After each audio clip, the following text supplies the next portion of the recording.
In for Ian Collins, and a very happy St. George's Day to you all. It's a day when we should be flying the flag, maybe raising a pint, remembering all those good things about our country, despite our many woes. We'll be talking about a few of those as well. Instead, today of all days, what do we get?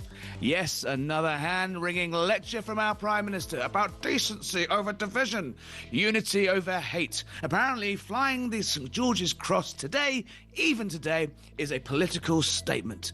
Just like being concerned about grooming gangs was apparently jumping on a far-right bandwagon. Keir Starmer just can't help himself. Yes, this North London Liberal lefty lawyer has spent his career campaigning for open borders, for arguing about the surrender of British sovereignty wherever he saw the opportunity. Now, apparently, he gets to decide who and who is not a patriot. Why can't they just leave us alone, just for one day of all days, St. George's Day? Why is it only the English that have to put up with this? Why do we have to self-flagellate every time we want to show a little bit of patriotism? Scots, Welsh, Irish, French, maybe not the Germans, but across Europe, countries are allowed to celebrate their national heritage in peace.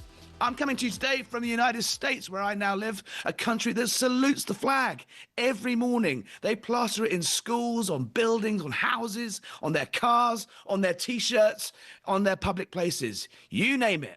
And no one calls them racist for it. Only the English are tiptoed around by progressives like Starmer, who clearly feels very icky about the St. George's Cross. He clearly feels very icky about St. George's Day. So there he was, lecturing us last night about decency in front of a tiny little string of England flags, as if he's not the plastic patriot. Apparently, that's us. And also, really, Keir Starmer lecturing us about decency?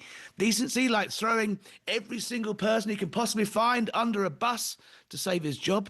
Decency like appointing the friend of the world's most notorious paedophile, Jeffrey Epstein, to one of the most sensitive security roles in the country? Yes, the Peter Mandelson story is not going away. We'll get into that today. And what about the decency of Lord Hermer? Another day and more revelations about the PM's human rights right-hand man. He's the country's top lawyer. He was the PM's old boss. He's the PM's friend. And he's up to his neck in the prosecution of British troops. How's that for decency?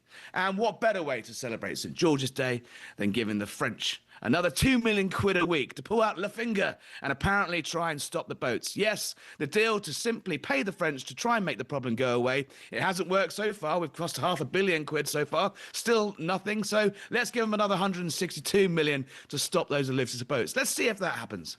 So my question today for you, get in touch, is who's the real plastic patriot here? Is it us or is it Sir Keir Starmer? He seems so dismissive for anyone that wants to fly the flag. So why does he get to define who and who is not a patriot? And on what terms?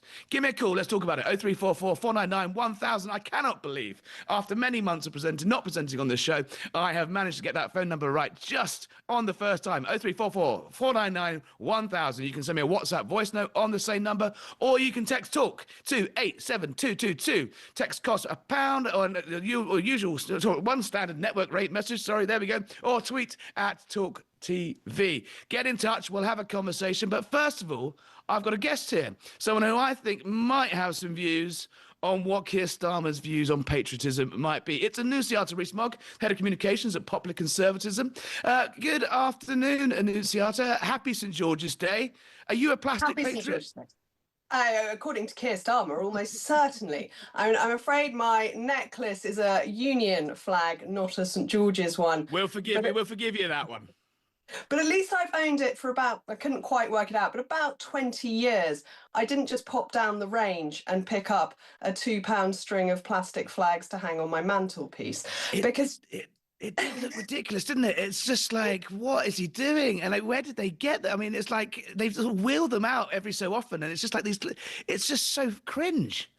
It's so cringe. And he is, if I could vote in your question today, he is 100% the plastic patriot. He has done everything to undermine our country. He didn't even really mention England or the English at all whilst trying to say Happy St. George's Day. So I am going to give him some words that perhaps he might want to mull on.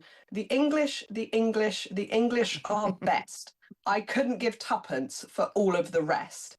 And I think we've lost that spirit. We've been told for years now to be slightly ashamed of being English. We're told that we've got to decolonialize Shakespeare, that we must apologize and be embarrassed about having ever had an empire, that the slave trade was entirely our fault, even though we were the ones, our Navy are the people who stopped it, that we were the first country to ban it, that actually we have so much to be proud of, and Keir Starmer doesn't get it. Let's have a listen to plastic patriot Sir Keir Starmer standing there in front of his little tinsel like England flags. Let's have a listen. We will fly our flag proudly. It's our flag. It belongs to us, and we will fly it for the values that we believe in, and they're the values of the people I've named in this room tonight, the people who step up for their communities, who want to bring people together, who reject the division that others want to inflict on us. They are English values: service, generosity and respect. And that's why I love this country so much, because that is us. That is our values. That is what we fight for. That is what the flag truly represents. And when we stand together, united in our communities, we are stronger than any challenge that is thrown at us. I mean, he could go give an aspirin a headache, wouldn't he? I mean, it's just so beige, and it's like milk toasted. Like, what is he? Where's the passion? I mean, we're told this guy's meant to be fired up and angry and fighting for his job, and it's just like he's just reading from a sort of, paint by numbers lefty's guide to kind of trying to just get through. Well, you can see it on his face. He clearly finds it an awkward time. How do you think he's actually going to be celebrating St George's Day? When that black door shuts, Nunziata, what do you think he's actually going to do? I don't think he's going to be drinking a pint of Spitfire, is he? We absolutely know he's not going to be, that he has done this for the cameras. In exactly the same way Sadiq Khan tweeted out, on St George's Day, we come together against diversity, blah, blah, blah, same old line. Except for he did it on the 19th of April. Well, if you don't even know when St George's Day is, it can't be very important to you. And I think they're both in exactly the same mould, that they've got this embarrassment about being English, about being British, that we are both. I have obviously just quoted something about the English being best, but actually I'm a quarter Welsh and I'm a quarter Irish, and we're all a melting pot. And somehow the Irish are allowed to be incredibly patriotic on St Patrick's Day, Well, and we're not. Exactly that, and I think Alex mentioned this in the last hour. No one tells the Irish on St Patrick's Day, especially not here in the United States, where it's absolutely massive. To have a sort of hand-wringing session about all the awful things that have been done in the name of the Irish tricolour. The children, the civilians that have been murdered in cold blood by Irish nationalists. We don't have to. That's all just swept under the carpet while we sing nice songs. It's only the English that seem to be sort of forced into this self-flagellation.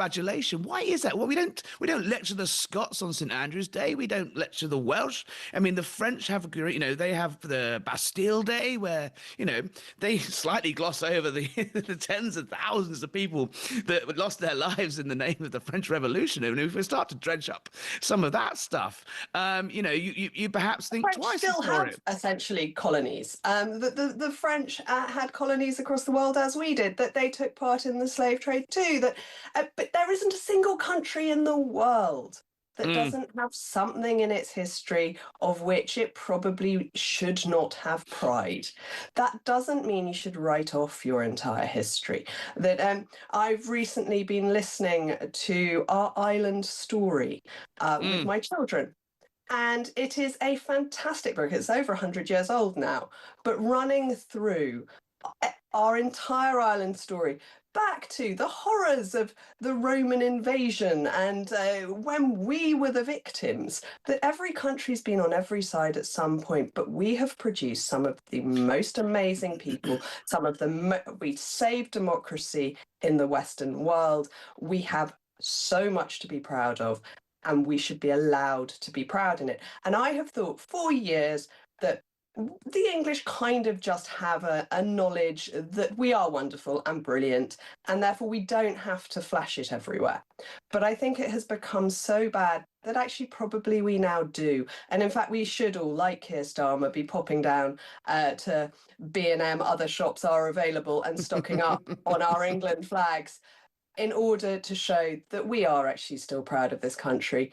I know that Reform's got a policy to make schools have flags. I'm very glad to say my kids' state primary school already does. There's a photograph of the King as you walk in, and there's a Union Jack up in the school hall.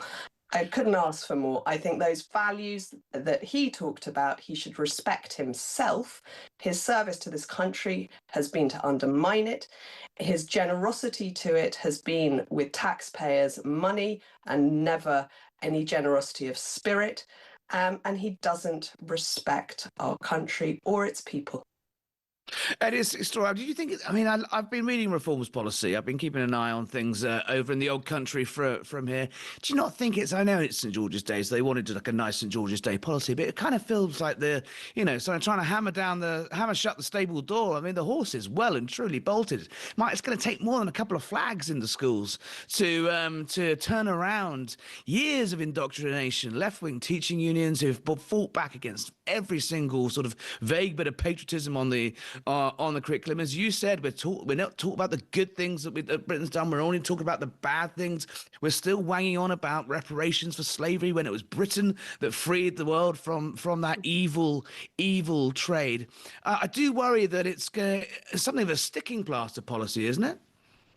I'm afraid to say I think it's tokenism, and that this is a movement that has to come from the people, and that it should be encouraged, not forced. And if you just make teachers who hate our flag or our country or our history stand there and say, oh, the British did some very good things, here's our flag, you're not going to change anything. Well, exactly.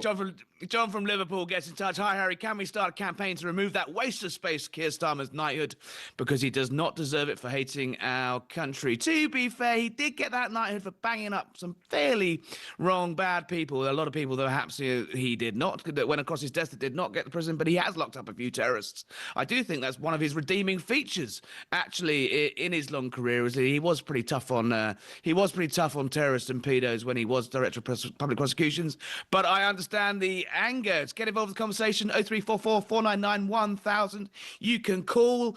You can send me a WhatsApp message on there, voice note on that, or just text me 87222. Don't forget to start with talk to join the conversation. What do you think about that, Annunciata? Does he deserve his knighthood, Keir Starmer? I think this retrospective application of things it isn't very helpful. Do I think he brings honour to a knighthood? No, I don't. I think he is a broken man, but he's one that's tried to break the country. And the more that's coming out about these Mandelson-related scandals, the more we're seeing quite how bad that is. That it is clear pressure came from number 10, and either Keir Starmer isn't running number 10, and this is all Morgan McSweeney, who of course we'll see speaking to the committee next week, in which case Keir Starmer shouldn't be Prime Minister because he's not running anything. Or it came from Keir Starmer, and it is horrifically bad decision-making. Repeatedly. If you look at the list of people Keir Starmer has appointed to key positions, it is not one bad judgment. It is every judgment has been bad. Well, he's onto his third chief of staff. He's onto his fifth director of communications. His director of strategy thought that the best strategy for him was to get the hell out of that building. Lord Hermer, we're going to be discussing again at length later on. It is starting to look like he's running out of people to throw under a bus. When Boris Johnson was in trouble, Keir Starmer would pop up every 5 minutes on the TVB going, the buck stops with the Prime Minister. Except now he's in power, the buck doesn't stop with him. It looks like Ollie Robbins, the head of the Foreign Office, could be in line for £1 million payoff because Keir Starmer unfairly unilaterally dismissed him for doing his job. Mr. Rules is now firing people for following the rules. It sort of beggars belief. It really does. And if you look at the political appointments he's made as well, I mean, the very obvious one is Mandelson, who, although it's a diplomatic post, it was a political appointment. But look at who he put in as his corruption minister. Well, that went well. She has now been convicted in her absence of corruption in Bangladesh. And but of course, they don't think that conviction should stand because there wasn't a jury. But they're trying to scrap juries. And Lord Hermer, who has been pushing and pushing for the Chagos Islands to be given away, which is against our national interest, but also tried to convict a real evil witch hunt against British soldiers on completely trumped up charges. We'll discuss. We'll get into that after the break. There's plenty to discuss there. But what do you think? Give me a call. 0344 499 1000. We're going to take a quick break. News Archer will be with us throughout the night for a little longer. We'll get some more pearls of wisdom from her after this. This is Talk.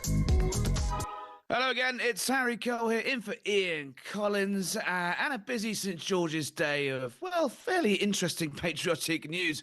How do we feel about giving the French even more cash to patrol the beaches? They've been doing such a brilliant job of stopping the boats so far. I think I've seen one video of them slashing up a dinghy and stopping it launching. Conveniently, they invited the BBC to watch that one, but we haven't seen it really repeated since. But, lo and behold, the Home Secretary, Shabina Mahmood, has signed up a new deal, a rollover deal. They've been haggling over the terms of this for a little while. Another 162 million quid a year to France for a single year. That works out more than 2 million quid a week. And what are we getting for it? Well, the boats keep coming. But let's see what the Home Secretary had to say.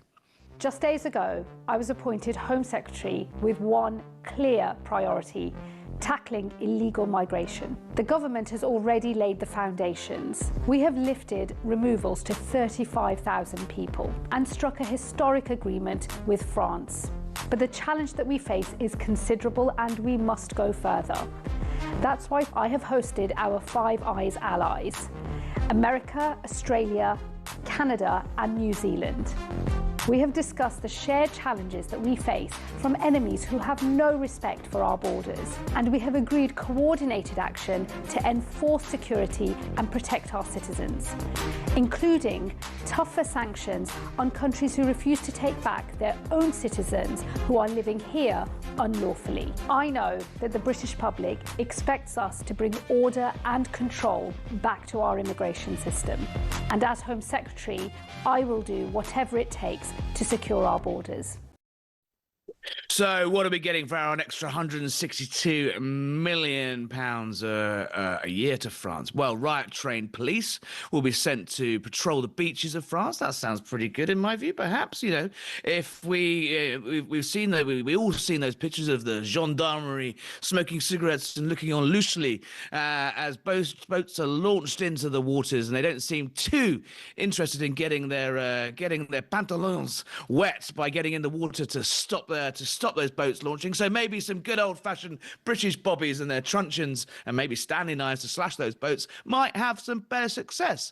Previous deal was worth about £476 million for France. That went over 5 years. Didn't do much. We're seeing record numbers of crossings. One thing that Mahmood has argued is that there should be some clawback options. Apparently, if the French don't perform, if they don't meet certain targets of stopping boats, we'll be able to claw back up to £100 million of this deal. And I have to say, if you believe that, I have a bridge to sell you. What do you think? Anushiata Rees-Mogg is still with me.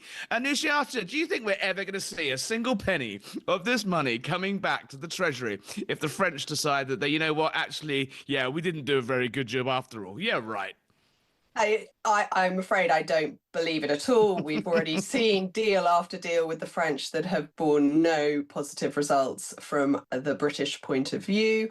They have a fascinating way of calculating how many returns there are. Last year, it was only a third that they managed to stop. They don't even claim that it was more than half. But they basically, if some people turn up and go, oh, actually, that looks a bit dangerous. I'm not going to bother trying. They claim that as a win. If the weather's not good enough and so people don't set off, they claim that as a win. They've barely stopped any. They seem to be in a deal with Belgium that there are people going along the coast to fudge the numbers in that way. And this money is money after old rope. We've seen what happened with the one in, one out. Well, all your viewers are intelligent enough to do 0 plus 1 minus 1 is 0. So it makes no difference anyway. But in fact, we've managed to take marginally more people from France than we've sent back to them. It's cost us a fortune and it hasn't deterred a single person coming. Indeed, some of them have been in and out on the one in, one out more than once.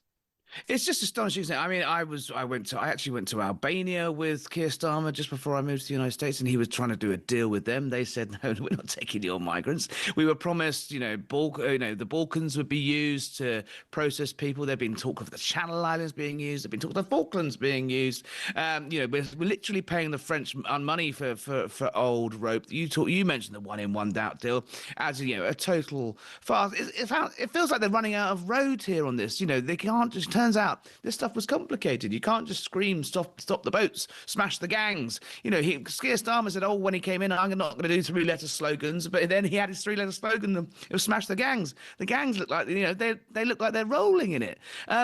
Without some radical, serious action, I don't understand how this is going to stop. I mean, here in the United States, people look at what Donald Trump did on the southern border. He basically shut it with vibes. He said, if you come here, you will not be processed. You will not be released into the community. You will not be given £45 a week for luxury toiletries, and you won't be put up in a hotel. You're just simply turned away. And you know what? Since January 2024, the number of people crossing the southern border now, 0 catch and release into the community. And he just did it. It turns out you can just do things. But Keir Starmer and Lord Hermer, and more on him in a moment, seem incapable of actually, they'll find any excuse not to actually crack the whip. Is there anything you think that Labour can do, Nancy, that they haven't already tried? Oh, I am going to give Shabana Mahmood a little bit of credit here. I think she's okay. trying. We are fair and balanced. She's trying to do things that she has some hope might work. She's taken certainly a much tougher stance than any of her Labour predecessors, but it's lost her, I think, the leadership chance she might have had. Well, I don't know. Would it? I mean, it looks like in her own party, I think. Yeah, but I mean, Labour. All the lefties in Labour are all drifting off to the Greens. You've got Keir Starmer looking nervously over his left flank. If all those Labour members who voted for Jeremy Corbyn and all those MPs that look far more comfortable, sort of doing nothing and hand-wringing about benefits and immigration and the rising cost of the NHS, you name it, they won't. You name the problem, they won't get involved. Maybe there could be a central rump of the Labour Party that get it. They understand that immigration is a key issue. If the Labour Party splits down the middle and there's a right-wing flank left, Shabana Mahmood might be in with a chance. But the Labour Party, again, as it is, she's got none. Let's not hold our breath. Let's not hold our breath on that one. Texts are coming in. Keep them coming. Harry, happy St George's Day. Thank you, Margaret in Birmingham. Starmer, go and chill out and be a patriot. Land of hope and glory. Rule Britannia. That's a laugh. We have no ships, and she's right, isn't she? We have no ships. We couldn't stop the boats in the Channel if even we wanted to. We couldn't send a single boat to Cyprus if we wanted to turn the boats around. We've got thousands and thousands of very small boats that take about 100, 150 people that the people traffickers have kindly left in our possession after shipping the people over. The problem is we don't have any big boats to stop them. What we need is a really serious deterrent. We need to make sure that people go before they're allowed to disappear into the community or before we pay them a single penny, or we need to contain them and remove them. And that is going to mean containment centres, and it's going to mean flights to a third country if we do any processing, which I think we have some obligation to, because one in about I don't know, probably about 1 in 1,000 might have some kind of really genuine claim. And I think we're not an evil country, that we do have sympathy when people are facing genuine torture. But that's not what's happening. People are coming. People are getting here, staying in houses of multiple occupation in the middle of communities, near schools. They're staying in hotels. The taxpayer is paying for all of that. We're giving them an allowance, a phone, free dentistry, free healthcare. It looks like a holiday. In the meantime, they're also going off and getting illegal jobs, getting more money, and we've got no grip on it at all. Until we stop all of those attractions to our country and replace them with deterrence, this is not going to stop. You could put a wall down the channel and it would carry on. Although I did hear a great one. If you put Starmer's desk there, nothing would ever cross it. It did. I saw. I mean, it's remarkable. I said the other day on my show, Harry Cole Saves the West, which you can find on YouTube. Does Keir Starmer even have a desk? It's remarkable about the amount of things that didn't come across it. Dare I say the words Jimmy Savile, who he said, you know, when he was director of public prosecutions, it didn't come across his desk. Okay, well, whose desk did it come across? And yeah, you know, all of these resignations from his cabinet. You know, Angela Rayner's tax. Oh, we didn't know about that when he hired her. Louise Haig's former mobile phone criminal allegations. Didn't know about that. That didn't come across his desk. It's as if the guy just lives in this magical void where, you know, he says he's this great, decent, honourable leader who's in it all for the right reasons. But then the second that anyone manages to sort of slightly embarrass him or let him down or not tell him something or keep him in the dark or actually, you know, take a decision when he seems incapable of doing that himself, he throws him under a bus. Where is Keir Starmer's desk? Have you seen it? Does it exist? 0344 499 1000. Keep those texts coming in as well. Oh, hang on, I've lost the text number. I was going so well. 87222. Don't forget to include Tilk at the start of that message. A message from Colombia. I don't think that's Colombia in America. I think that's Colombia in Hampshire. Hi, Harry. Just another alarm clock Brit here, appalled and disgusted with our pathetic PM and our Labour government. But they won't stop me being proud of our country. Happy St. George's Day, everyone. And that is, well, it's an anonymous message. But is your name Columbia or are you from Colombia? Anyway, Mr. Columbia from Hampshire, it says here, another alarm clock Brit appalled. How are you feeling? It is St. George's Day. Why does Keir Starmer get to tell you how you should celebrate today, how you should fly your flag, who's a patriot, who's not? Annunciata Rees-Mogg, thank you for joining us there. We're going to take a quick break. After that, we're going to have someone who's certainly has some patriotic views of herself. Suella Braverman, former Home Secretary, will be here. What a day for that. All right, well, back to Talk. It's Harry Cole in for Ian Collins, coming to you from sunny Washington, D.C. in the United States, a country that's not afraid to fly its flag, a country that's, well, they won't shut up about America 250. It's 250 years since our little disagreement between Britain and America over which direction of the world, but, you know, they are proud to celebrate it. Meanwhile, back at home, St. George's Day feels like something to be tiptoed around. Sir Keir Starmer getting out his tiny little Union, well, his England flag bunting and standing there and telling us that it's all about decency. Let's see what Keir Starmer had to say. Do you agree? Is this how you're celebrating St. Patrick's Day, St. George's Day? We will fly our flag proudly. It's our flag. It belongs to us, and we will fly it for the values that we believe in, and they're the values of the people I've named in this room tonight, the people who step out for their communities, who want to bring people together, who reject the division that others want to inflict on us. They are English values: service, generosity and respect. And that's why I love this country so much, because that is us. That is our values. That is what we fight for. That is what the flag truly represents. And when we stand together, united in our communities, we are stronger than any challenge that is thrown at us. Did anyone hear him say the word England there? any point. Rory text, that's our values. Starmer is dangerously daft. So there we have it. The Prime Minister's decreed that if you disagree with him, but you're flying the flag, you are a plastic patriot. Let's have a chat with Suella Braverman, now of Reform, formerly the Conservative Home Secretary, an old sparring partner of mine over the years. Suella, how are you? How are you celebrating St. George's Day? And are you a plastic patriot?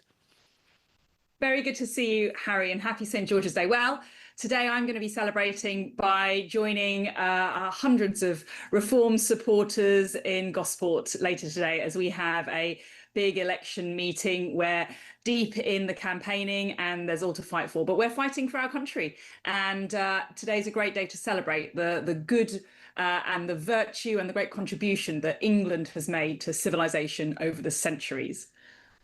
So you've unveiled plans today for a patriotic curriculum in British schools within the first 100 days of a Reform government. I feel like you're angling for the education job in that government. We'll talk about that in a moment. But tell us what does a patriotic curriculum look like? And surely, aren't we a little bit down the rabbit hole? Aren't we a little too late for simply sticking up a couple of flags and waving the Union Jack? I mean, there'd be years of damage to undo in our education system. Well, there is a really big problem. You and I are proud patriots, Harry, and I know many of your Talk to You TV viewers love our country and not ashamed to say so. But the national picture is damning, and particularly amongst our young people. A large proportion of 18 to 24-year-olds think that Britain is a racist country. Half of them don't know what Magna Carta is, and barely 1 in 10 of our young people today say that they would be willing to fight for our country. I think that's a damning indictment of what's happening in our education system, actually. It's not their fault. It's what's being pumped through many, not all, but many of our schools. And too many of our schools have been captured by left-wing dogma. They want to decolonise the curriculum and teach about how Britain has been racist and evil. They talk more about how Churchill was a villain rather than how heroic and lucky we were to have Winston Churchill in Britain. And so our Patriotic Schools initiative is about righting these wrongs and getting us back on track. So first of all, we'll place a duty on all schools to fly the national flag and to place a portrait of the monarch prominently so that everybody can see it. That's how kids see what patriotism looks like. We'll also review the curriculum. We want to roll out a patriotic and balanced curriculum that's less focused on reparations and more focused on the good that the British Empire did. And then lastly, the Secretary of State for Education will use powers, legal powers set out in law, to intervene when teachers are getting political in the classroom or straying into indoctrination. Liz Rees-Mogg was on the show earlier. She said there's a little bit of tokenism about this. I know it's St. George's Day, and I know it's a good day, a better day than any to talk about this sort of thing. But it's going to take more than just a sort of tweaking of the curriculum to reverse this damage. Don't forget that generations of school kids have already come through this. You talked about that polling that showed about the under-25s. They're extremely left-wing. We've seen the rise of the Greens. So you look at that polling, the Conservatives and Reform are struggling with that demographic. Is it not something a little deeper than just what's being taught in the classrooms? And in fact, that actually people don't have that connection that they once had with this country with a capital. What's this country ever done for them? What's capitalism ever done for them? They can't get on the housing ladder. They can't get a decent job. They can't afford to get married. They can't afford to have kids. They can't afford childcare. They can't afford, and actually it's more than just what they're being taught in the classrooms. It's you're going to accuse me of sounding like a progressive lefty now. It's their lived experience. Oh, yeah, that is progressive lefty woke language, Harry. Listen, it is a broader cultural and social issue we're facing. The lack of patriotism in our country is something that really saddens me. My parents were born under the British Empire in the 1940s, and they came to the country in the 1960s, but they instilled in me in the 1980s, when I was growing up, a profound love of the British Empire, actually, and the good that Britain did for the world. And yet to have that view today seems more of an exception than the norm.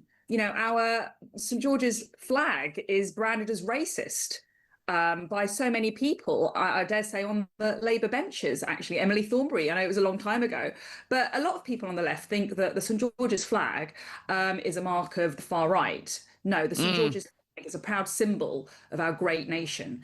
And I speak to so many people these days of all ages who say they're shy, they're scared of demonstrating love of country, patriotism, because they're scared of being called racist or far right. And that is something more deeper, you're right, than schools. But it does start with schools. It does start with what we're teaching our kids. And it also spreads into our cultural institutions. We shouldn't be having trigger warnings to Shakespeare plays or portraits in the National Gallery.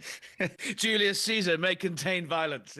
I mean, come on. But it's a shocking polling this week. 36% of younger Brits, only 36% of younger Brits think their lives would be better than their parents, and that's down by half in just a single year. There's something happening out there that is not good. It's really interesting in this country. I'm in the United States now, as you know, and it does feel, I think where you're right, it does feel like Americans are better educated on British history than Brits are. People, they talk about the Magna Carta. They talk about all the great things that Britain did that America then took and ran with it. So I do think you're onto something. But would you? Do you accept we are just sort of slightly scratching at the surface here? I think that this is my first policy announcement on education with reform, and there's going to be many more. And so schools are a big part of the solution. And I think if we can get more children appreciating the good that the British Empire did, learning more about Wilberforce and the West African Squadron than the campaign for reparations, for example, learning about Magna Carta, learning about the Industrial Revolution, learning about how parliamentary democracy was cradled in our country and rolled out around the world, all the great things that you and I love about this country. We're not teaching that. We're simply not teaching that enough. And there are too many teachers, I'm afraid, it's got to be said, who are left-wing ideologues, and they believe in a progressive agenda, and they believe in teaching about unconscious bias and white privilege and all of these contested ideological notions, which are not fact, they are opinion, and they should not be in the classroom. And history and our values and teaching about our civic identity is one aspect of it. There are many things that are going wrong in our schools, and so there's a big job. There's a big job ahead of a reform government. And that's your role. That's your role. You're going to be sort of ridding. I know you got into trouble for using the term cultural Marxism when you were in government, but for want of a better term, of the infiltration of the left across civil society, across our institutions, starting with the schools and the universities. I mean, God, some of the stuff that's being pumped out of the universities, they're going into crippling amounts of debt to do worthless degrees that then, lo and behold, they can't go and get a job once they have that useless piece of paper in their hands. So you're promising to start with the schools, but you'll be going further than that. You'll be going right into the British cultural state, right? There is a huge piece of work to do. And to talk about the broader point about young people today, you're absolutely right to comment on why they may feel disenfranchised. Youth unemployment is spiraling. 700,000 graduates are currently unemployed. I think about 250,000 of our own graduates are claiming welfare. The average student is coming out saddled with £50,000 worth of debt. I mean, university in many cases just isn't worth it anymore. It's far better for young people today to avoid that debt trap, avoid wasting 3 years of their life at a pointless a substandard university doing a pointless course, and start learning, getting the skills and moving on with their lives. That's how we can empower the next generation. That is an astonishing statistic, which I didn't know that. You've just opened my eyes to that one. But that just sums up the complete money washing circle that it is. You go into crippling debt from the state to pay for your university education that you then can't afford to get a job after you've done it. So you go on the dole, and round and round and round and round it goes. And who's getting screwed? The good old fashioned British worker. Unbelievable. So I've got you. I mean, another. I think this falls under your brief of education. Another poll that was out just recently, and I love this. backlash from this. It's caused absolute merry hell here in the United States. They're laughing their little heads off at this one, especially in the year of America 250, where they never take an opportunity to have a little pop at Britain. It was this poll that showed that actually they asked Brits how rich they thought they were compared to Americans, and it ranked it. Basically, the Brits thought they would be, if they joined the United States, they'd be about the 7th richest state in America. It's actually the 51st. Even Mississippi, I went down there not long ago. The poorest state in the Union, where has a higher GDP per capita than the United Kingdom. It is an astonishing fact. Wages are higher, quality of life is higher, and their share of GDP is higher. Part of that education is, we actually, despite all of our woes and all the problems you've listed, actually Britain doesn't realise quite how much trouble it's in. Yeah, you're right. I mean, that statistic is both shocking but also quite unsurprising for those of us living in the UK at the moment. You've escaped, Harry. But right I haven't claimed asylum yet. But okay. I wouldn't blame you if you did, to be honest. But the issue right now is dire for our economy, and that is hurting workers. It's hurting small businesses. It's hurting pensioners. It's hurting families. It's hurting farmers. I've lost count of the number of small businesses. The white van man, the hairdresser on the high street, who are on their knees and they don't know whether they're going to survive the next couple of years of Labour. So the statistics are dire. Growth has been pretty non-existent for the best part of the decade. 7.8% growth since the crash over 16 years. If you do it per head, how it should be measured, that's barely any growth. Basically, we've stood still for a decade and a half. Yeah, and GDP per capita, even worse, because we've seen the mass migration crisis, something the OBR would refuse to take into account when I was Home Secretary trying to get net migration down. Taxes are, spiralling out of control. Our welfare budget is enormous. The debt to GDP ratio is 100%. We can't go on with those economic metrics. We need to get taxes down. We need to get welfare spending down. We need to get the size of the state down. We need to get our spending on carbon capture and net zero madness down. We need to start ensuring that British workers are able to keep more of their hard-earned cash and can invest it into our country, so that we get to start seeing some growth and some prosperity, not just for young people, but for everyone. I mean, the intro could not be bigger for reform, and I'm sure we'll be talking about that in the wake of the local elections in the run-up to the next election. But, Suella, while you're here, we'd be remiss.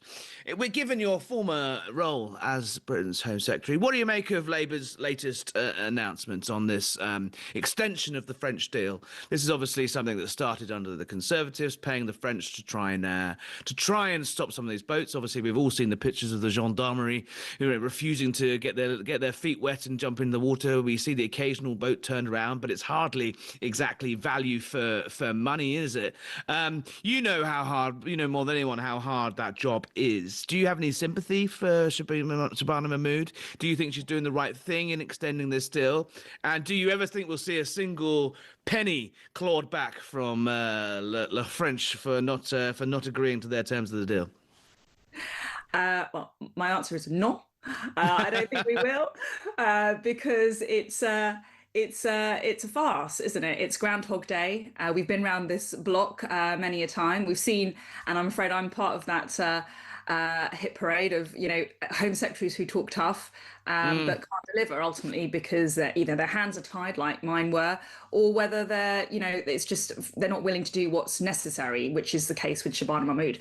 The solution here is either get the French to intervene and take the boats back in French waters, which they will never do. I used to try valiantly with my French counterpart to see if the French would accede to that suggestion. It was a flat refusal every time, because let's face it, this is very convenient for the French, for these illegal migrants to be departing the shores of Calais on their way to Dover. They very little interest, selfishly speaking. So you think giving them more money, it's a waste of money to give them another £2 million a week then?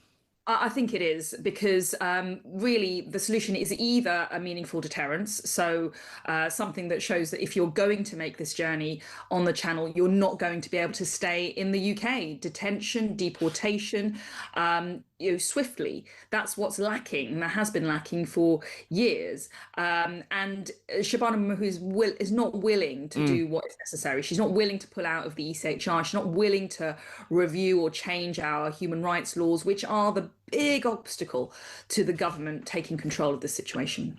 Suella Braverman, former Home Secretary, now leading the charge on cultural revolution, especially in our schools, for reform. Thank you for joining us today. Always a pleasure. And a happy St George's Day to you. And a happy St George's Day to all of you. 03444991000. What do you think of all this so far? Lots more to discuss. We're taking your calls. We're taking your texts. 87222 on the text. Don't forget to start with talk. Liam says, that was a great Keir Starmer impression. Can you do it again, please? Liam, if you're good, I might do it in the second hour. You never know. Just don't go away. We're taking calls after this. Across the UK, on DAB+, on your smart speaker, on your smart TV, and on your side. This is Talk. Hello, it's Harry Cole in for Ian Collins and the home of common sense. So we are talking about, on this sunny St George's Day, what it means to be English. And does Keir Starmer get to define who is a patriot and who is not? Get involved in the conversation, 03444991000. If you want to send me a voice note, if you want to send me a call, do that. You can text us on 87222. Don't forget talk at the top of that. Look at a quick text from here from Paul. He's a former policeman. He's a former military veteran. He says he's worked and served with people he would have followed through the very gates of hell if needed. That's down to faith and respect for people. He's also, on the other hand, met people that he wouldn't follow in the queue at the checkout of a supermarket. And guess which side he thinks Keir Starmer's on that? He says Starmer has no respect. He commands no respect. He has no credibility in this country or abroad. He's not a leader. He is a liability. Do you agree? Get in touch. We've got a caller and someone I remember from, I think, the last time I presented on this show, which was many, many months ago. It's Georgina in London. Hello, Georgina. Hello, Harry, and a very happy St George's Day to you. To you too. Well, I'm totally sick and tired with everything that's going on with Keir Starmer. He hates us. He hates the British, and he hates our country. I mean, does he hate the British, or does he just think British is something else? Think British is something to be a little bit queasy about? You think he hates this country? Yeah. Why does he want to lead it? Well, I'll tell you for why, if you'll just bear with me for a minute, Harry. Of course. I mean, not content with trying to make us feel ashamed of our heritage, our history, our culture.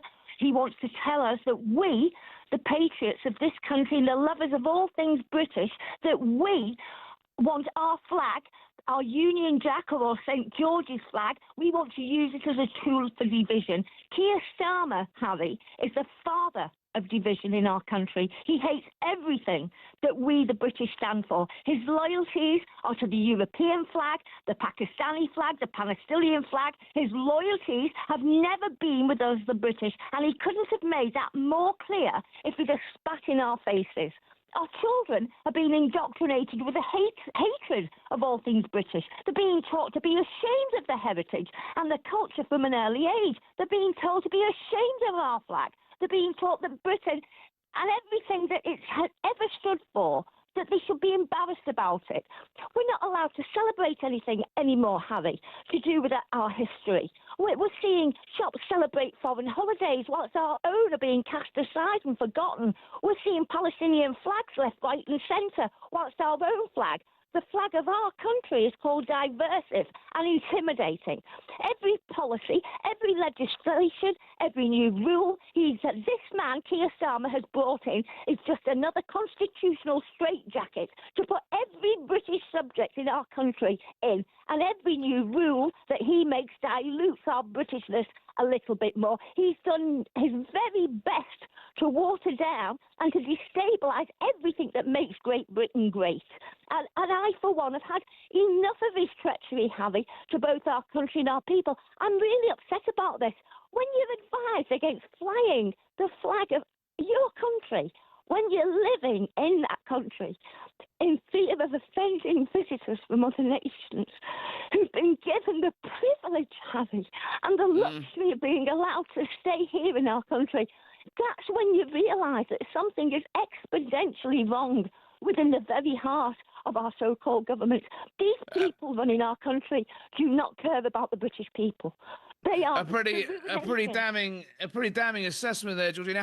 What did you make of Suella Braverman, who was just on the show? Do you think that Reform have got the right plans to is it going to be enough to turn that tide? You seem pretty animated by it.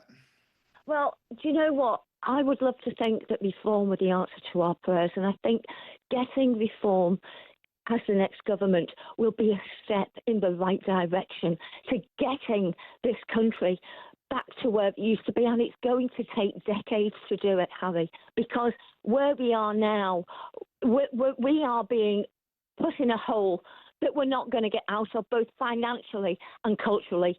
We are not the same country that we were 50 years ago when I was a young girl. You know what I mean? It's a totally different thing now. It's a different dynamic every which way you look. Georgina in London, always a passionate caller. Happy St. George's Day, and I hope it's... I hear you. Text coming in. Barbara agrees with you, Georgina. She says, Georgina is right. Starmer has spat in our faces and branded a huge segment of the population as far right and racist if they're not left-wing. Do you remember that one when, we were all accused of jumping on a far-right bandwagon? Kev said... Oh, no, Teresa says, no St. George's Day in her daughter's primary school. Apparently the teachers have told their daughters, they shouldn't be celebrating St. George's Day, as St. George never came to the UK. Do you remember that one? Apparently he's Turkish and we're not even allowed fish and chips.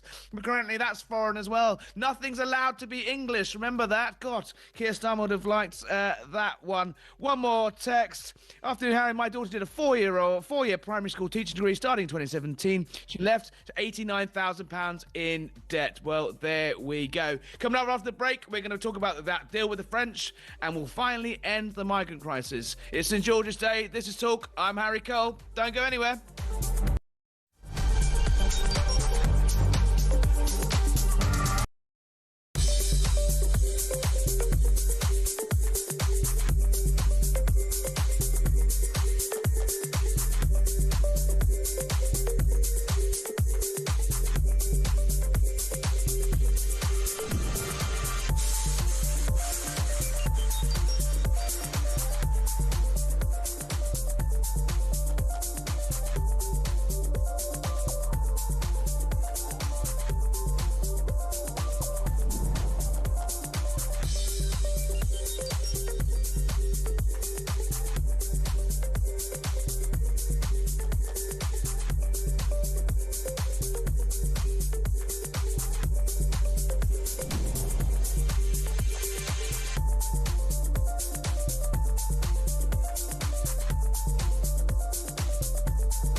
Across the UK, on DAB+, on your smart speaker, on your smart TV, and on your side.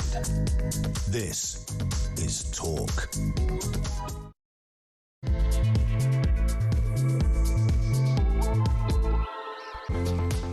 Welcome back to the home of common sense. I am Harry Cole, in for Ian Collins on this beautiful St. George's Day. I'm in Washington, D.C. I don't know what the weather's like in the UK, but it's shaping up to be a sunny day here in a country where you're allowed to wave a flag, you're allowed to be patriotic, and you don't have to be lectured about unity and division every time you want to just celebrate your heritage, which is what we should be doing today. Happy St. George's Day to you all. We'll be continuing in this hour on those comments by the Prime Minister, blasting plastic patriots who he claims hijack the St. George's Cross to push their division and their hate. But who is the Prime Minister to tell us how to celebrate St. George's Day? And on St. George's Day of all days, Home Secretary Shabina Mahmood has announced another, you got it, £162 million a year to the French to try and stop the boats. They tried to smash the gangs, that didn't work. They tried all sorts of things that have just flopped, and so they've just, in age-old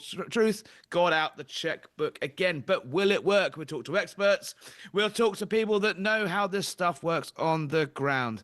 And another perfect patriotic story for this patriotic Labour government. The Attorney General, Lord Hermer, Keir Starmer's old mucker, he's in hot water again. His role in the scandalous witch hunt of targeting of British troops is coming under the microscope.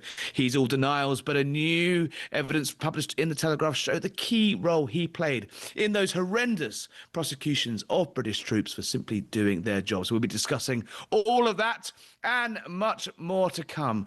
But on this sunny St. George's Day, let's talk to a former MEP, member of the European Parliament. Remember the European Parliament? That old talking shop. Andrew, an appropriately named England car, is with us to talk about that deal. So, £662 million of your hard-earned cash will be going across the channel to give the gendarmerie to pull up their pantalon, get out their Stanley knives, and maybe stop a few boats, slash a few dinghies. Will it work? Well, apparently the Home Secretary is so confident it's going to work. She's written into the accord, that she will be able to claw back £100 million of the money if the French don't keep up to their terms of the deal. But what those criteria means, we do not know. It's all rather woolly. But will we actually be seeing any noticeable sign in that constant tide of boats coming across the channel? Let's talk to Mr. England Carr. Good afternoon, sir. Happy I keep saying St. Patrick's Day. Happy St. George's Day. I spent too much time in America, where St. Patrick's Day is quite the party. Happy St. George's Day to you, sir. How are you celebrating, and are you waving your flag for this deal? Well, I'm certainly enjoying. We've got some cracking good weather in Birmingham here, so I'm pleased. So I'm really pleased about that, actually. But yeah, I'm very happy about St. George's Day, and thank you very much for the invite, Harry. Always a pleasure. An excellent taste in shirt, I have to say. We appear to be wearing the exact same outfit. I do. Maybe I came and got it off from your bedroom. I don't know. Maybe. Gosh. Well, anyway, moving on. Shabana Mahmood and her deal. Are we going to see? Is this going to stop the boats? Look, I'd really like it to stop the boats, but I have strong doubts that it will. Partly because purely going on past actions. We have seen the French police spineless and immoral. They merely stood back and let very vulnerable people go into a horrendous, hostile sea, resulting in many, many deaths. So I doubt it very, very much. £2 million down the drain a week. But when there's far more effective measures that should be done, yes, certainly, if they went and slashed every single boat, that would help. But really, until we come out the European Convention on Human Rights and Human Rights Act and stop the big fat gravy train for the lawyers getting civil aid, legal aid that a lot of British citizens can't get, I really have my strong doubts we'll see any difference. Exactly. It feels like time for something radical here. I mean, we talk about it would take years, decades. Think about how long it took to leave the European Union. It will take years to renegotiate our position with the European Convention on Human Rights. We'd have to fight, not just in Parliament, in the House of Lords and the House of Commons. Whoever comes in as the next government to do it on a mandate to do that will be meeting a wall of resistance from the BBC, the charity sector, the Guardian. Can you imagine the screaming about this? It's there nothing we can do in the short term? You know, a leader, I mean, I don't think it's Keir Starmer, but a leader that had a pair. You know, where's our Donald Trump, who just, you know, he came into office and just said, you know what? The border's closed. No more southern border crossings. Go home. You will not be processed. You will not be put up. You will be turned around, and you know, don't even try it. You know, is there any way that you could see a British government doing that? You know, let's not send riot police. Let's send the SBS over. Let's, you know, if we want to actually destroy these boats, we could be shooting them from the sea. I don't think you need to go to start shooting, but certainly do Not the people. multiple. Not the people. I'm talking No, about the dinghies. not Yeah. even the boat. But even let's do common sense, multiple approaches that will have practical effect. We have seen other countries, when you turn the boats around, it stops. And we've seen other countries in Europe being very effective. Simply, you know, let's start looking after the British interests first. I'd have the Navy intercepting the boats. I'd stop the human rights. And in actual fact, if you had real determination in Parliament with the right power, that the Conservatives had the ability, they could have driven through legislation that would have stopped it, would have brought us out the European Convention on Human Rights that has been completely abused by the lawyers and the criminals. So there are many steps we could do.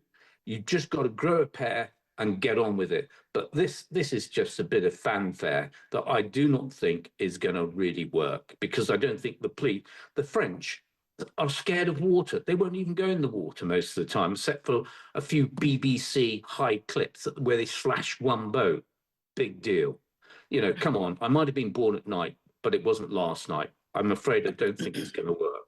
I wish I'm not entirely sure we've got the naval capacity to turn around the boats. We could barely muster one destroyer to go to Cyprus. I mean, the aircraft carriers being escorted to the Arctic by the Germans. You know, we're relying on the French to carry our water and defending our own RAF bases in the Mediterranean. I mean, have we even got enough boats to patrol the Channel? Of course, yes, we have. If we put priority in looking after the British homeland first, not waltzing around the world where we haven't even got enough strength really to protect those boats anyway. You know, you've cut the Navy to such an extent, it's become a joke. So let's start concentrating on what we can do, patrolling our own shores, because at the end of the day, this mass illegal immigration is a national crisis. It's causing major social disharmony. You know, come on, this is a national crisis. Let's look after our own, and let's take practical steps that we could make an immediate effect. All you need is a proper political willpower. You won't get it from this government, though. Is Nigel Farage the man to do it? I mean, you've worked closely with him in the Brexit Party. No, You've seen him up close.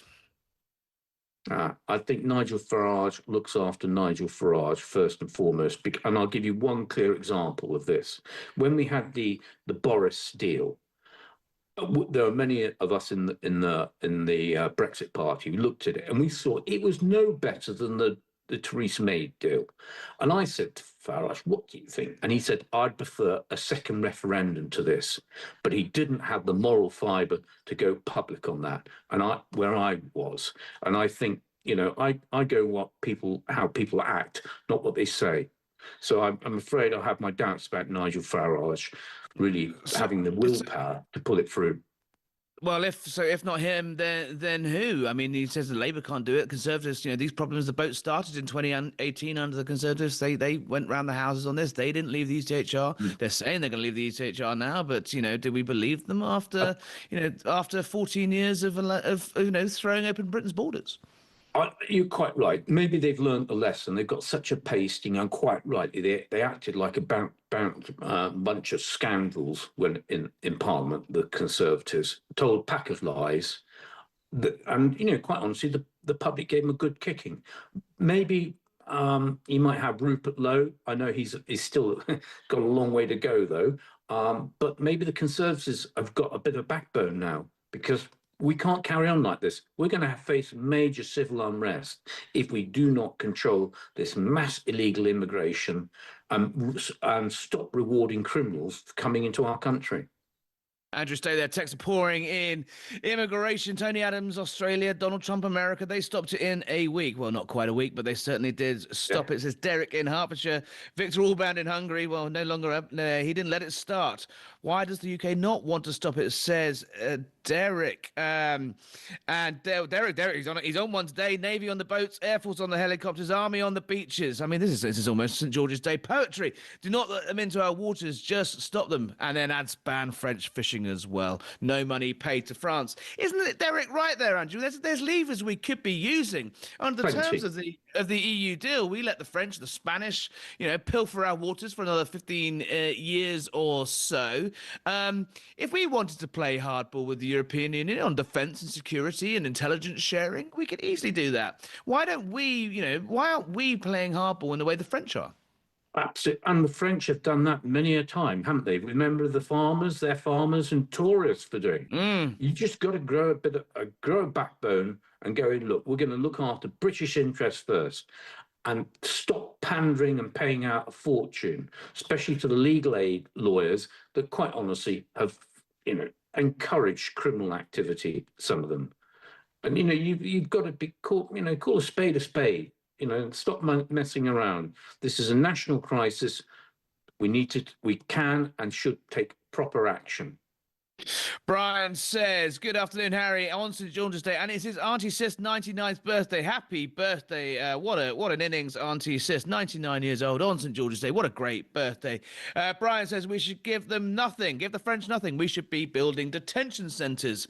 Well, funny you should say that, Brian, because I think you might get some good news in the next 20 minutes or so. There's more on this story coming up later today. It looks like the government are using St. George's Day to push some serious immigration stories. Whether we believe them or not remains to be seen. But Brian says, what on earth was the Home Secretary thinking? Andrew, that pull factor is a big issue. We've seen on Snapchat and TikTok people coming over here. They're like showing off their 4-star hotels. They're taking, they get their free toiletries. They get their debit card. They get their ability to walk and mingle freely amongst the community.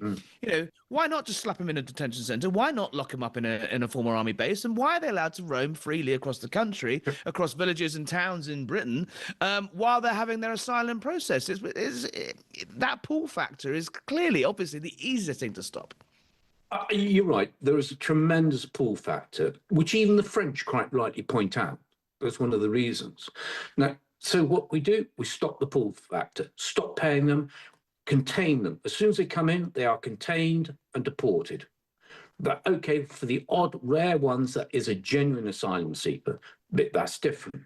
But no more wandering around. Certainly, I'd put electronic tags on them as well. They are a national security risk, having all these people coming in. We've seen some of the horrendous crimes already, apart from the potential terrorists. Just use common sense. The average person in the street would be able to do a lot more than I'm afraid some of these elected politicians are doing at the moment. Andrew England Carr, the man almost perfectly named to celebrate St. George's Day. How are you celebrating this afternoon? What will you be doing to celebrate St. George today? Well, I'm having plenty of cups of tea. We are rather busy at work, luckily, and so we've just got to do it. But I enjoy work, and but I'm pretty glad I'm not in politics anymore. I'm afraid I'm a bit disillusioned. I got that vibe. Well, listen, thank you for joining us today. Happy St. George's Day, and a dose of common sense there from Andrew England Carr. Don't forget to call me, 03444991000. So keep those texts coming in, 87222. Make sure you include talk at the start. We're going to take a quick break afterwards. We're talking about everyone's favourite bogeyman. It's Lord Hermer. Don't go away.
the handover briefing I was getting as I arrived at post was what I felt was a generally dismissive attitude to his vetting clearance. The focus was on getting Mandelson out to Washington quickly. Despite this atmosphere, an atmosphere of pressure, the department completed developed vetting to the normal high standard. Because the vetting process is not there to determine fitness for office or reputational risk, it's there to protect national security. Across the UK, on DAB+, on your smart speaker, on your smart TV, and on your side. This is Talk. Welcome back on this patriotic day on the home of common sense. I'm Harry Cole, in for Ian Collins. It is St George's Day, and we are once again being lectured by our Prime Minister about what it means to be English.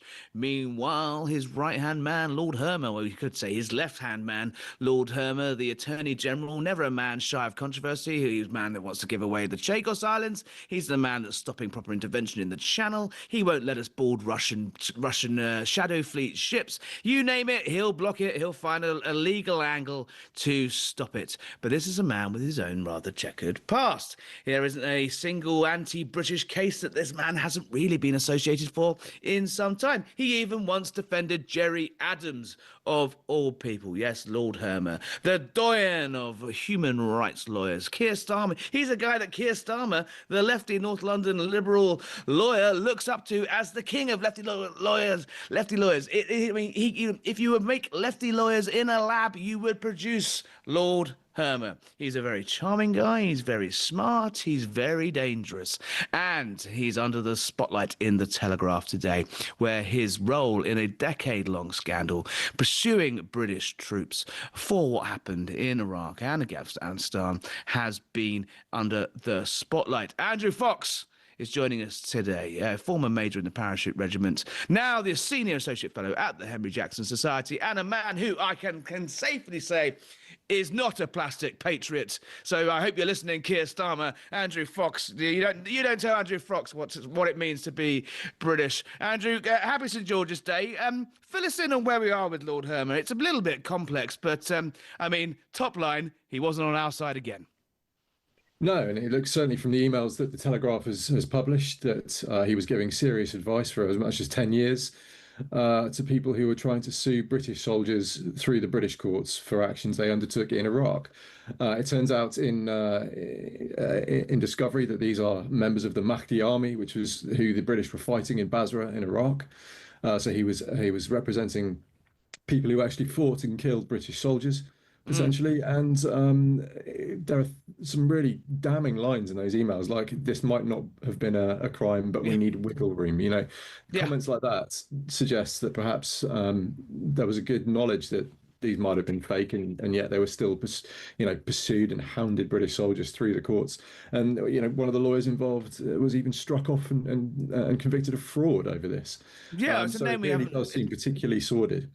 It's a name we haven't heard for a long time, is old Phil Shiner. He was, he was utterly disgraced for his, basically set up a cottage industry as far as, everyone says, of going after British troops. And what a public inquiry later found was deemed deliberate lies built on ingrained hostility towards the British Army. Taxpayers' money was siphoned off in, once again, a big legal aid jamboree.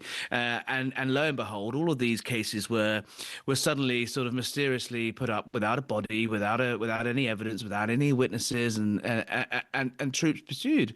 I mean, for a man that was willing to play a key part in that, to now be in charge of every single legal decision that Britain makes in terms of our armed forces, there must be boiling anger within the defence and security infrastructure in the United Kingdom that this guy is holding holding a hand on the tiller above them.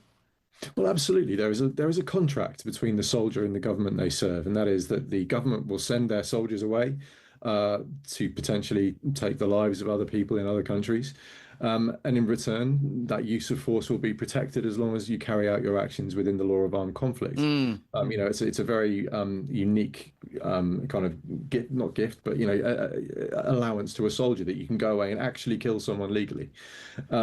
And this is a huge rupture in that relationship, because you have to be able to trust that the government, when you go over there, overseas, wherever you are, and you use lethal force, you have to believe that your government will have your back if you've done so legally. And to go into investigations like this with apparently very little evidence, that's one thing that really came through from those emails, is how little evidence they had of wrongdoing, to then hound soldiers through the courts on very slim grounds, is an appalling breach of that trust. On what looks like an ideological basis. Yeah, absolutely. And look, don't get me wrong. I think if a soldier does step outside the law of armed conflict and there's credible evidence that crimes have been committed, then of course they should be investigated. But this is very different to that. This is a fishing expedition designed to try and get money through the civil courts. And no surprise to see extensive reports. I mean, I've heard it from personal friends on hearsay, and now we're reading it in mass wholesale of people leaving the armed forces, leaving the special forces, particularly because they just don't have faith that Lord Hermer would have their backs. They shoot a terrorist on the streets of London or the streets of Baghdad or wherever. They just don't have faith that the British government's going to have their back. I have been told in my ear we have a decree from the great Lord Hermer himself. Our lawyers have asked us to read the following statement from the Attorney General, who he says did a small amount of work at the start of this case, where he made clear that serious allegations at the time needed further investigation. His statement reads, and I'm afraid it's quite long, bear with me. The attorney argued it would be unfair on armed services personnel if they didn't have the opportunity to show their innocence through proper investigation. His Lord Hermer's spokesman continues, the Attorney General had minimal involvement in the al-Saweedi claims, limited to a small number of hours between 2008 and 2013. I would add, given that he is a KC, a small number of hours could still result in a very, very large paycheck. But who am I to judge? Finally, as the Solicitors Regulation Authority case was brought forward, the Attorney General was clear in his condemnation for the reprehensible behaviour of Mr. Philip Shiner, and rightly led to him being disqualified and successfully prosecuted. So that clears everything up, does it, Andrew? I mean, there's the case for the defence. Let's move on, though, because while I've got you, I want to talk about another story that's been breaking this week. RUSI are saying, the think tank, the most eminent of all the sort of defence think tanks, saying that we should get ready for mass mobilisation amid a looming threat of war. European countries are stopping people from leaving the country, fighting age men from leaving the country, without notifying the Ministry of Defence that they will be going. Could something similar here be coming? We've barely got a standing army. It's the smallest, I believe, since the sort of pre-Napoleonic age.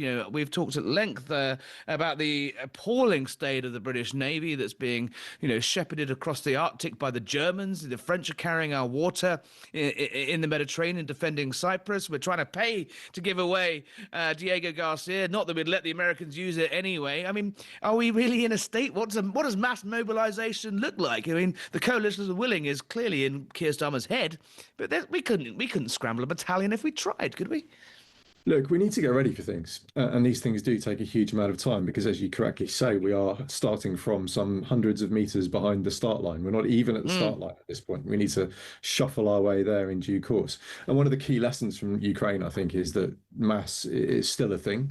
You still need large numbers of troops to go and do whatever you need to do should a full-scale war break out.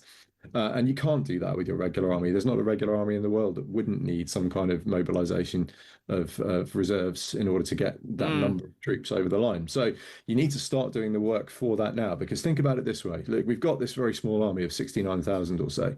If you have to train up another couple of 100,000 soldiers, how do you do it? Where do they train? What clothes do they wear? What weapons do they carry? What vehicles do they drive around in? Who trains them? You can't do this on the spot when you need it. We're not at the point when we need it yet, but we might. So it makes a lot of sense to me to do that preparatory work now. I mean, I'd call me old-fashioned, but I think the quickest and easiest and fastest way to get growth going in this country and solve the unemployment problems and get people back into work would be, well, mass rearmament. It couldn't be more timely. Could well work. It's worked in the passed. Look, I just want to pick your brains, Mr. Fox, on some breaking news in the last few minutes. Donald Trump has ordered his Navy to shoot and kill any boat laying mines in the Strait of Hormuz. The Iran standoff continues. We were told the strait was open, the war was over, mission accomplished, everything was brilliant. And now a shoot to kill order on any boat laying mines. Correct me if I'm wrong. I'm pretty sure that Donald Trump told us that the Iranian Navy had been obliterated, it had been sunk, and it was lying at the bottom of the straits. And now the president's saying shoot to kill. Well, he's now clarifying his earlier comments about the Navy. What he means is I love a very important clarification, a Lord Hermer-esque clarification. Yeah, they have sunk all the large ships, certainly, but Iran famously has these mosquitoes, as they're called, the small speedboats that go around in swarms. And the design behind them is that they can overmatch a bigger ship by just giving far too many targets coming at them from far too many different angles for them to cope with.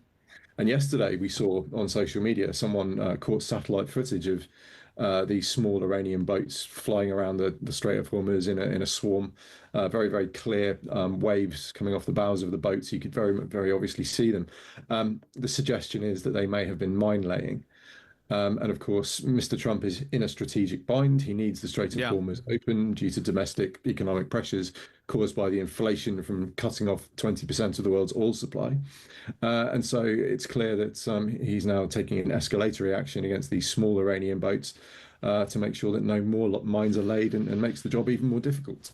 We've got a blockade on a blockade now. He's blockading he's blockading the Iranian ships from going to China to try and choke off the oil trade into Iran, while the Iranians are trying to blockade boats going on. Has he bitten off more than he can chew with the Iranians? He's bombed, I'm not going to swear, but he's bombed 7 shades of something out of them, thousands and thousands of pounds of ordnance at a cost of billions and billions of US dollars have fallen on Tehran. But, it's like the Black Knight in Monty Python. That regime just still seems to be standing. They're designed for this. They're designed to be decapitated. They've been given very careful thought over a large number of years as to how they would operate with this to happen, and they're doing it. So Mr. Trump is in a bit of a pickle. It's an economic ticking clock, and it's who wins the race. You've got domestic pressures in the US and, of course, worldwide versus domestic pressures within Iran. Now, the blockade is causing Iran real trouble. Their oil storage facilities at Karg Island are pretty much full. And once those are full, they've got nowhere to store their oil, so they're going to have to stop production. Stopping production is very damaging to oil facilities.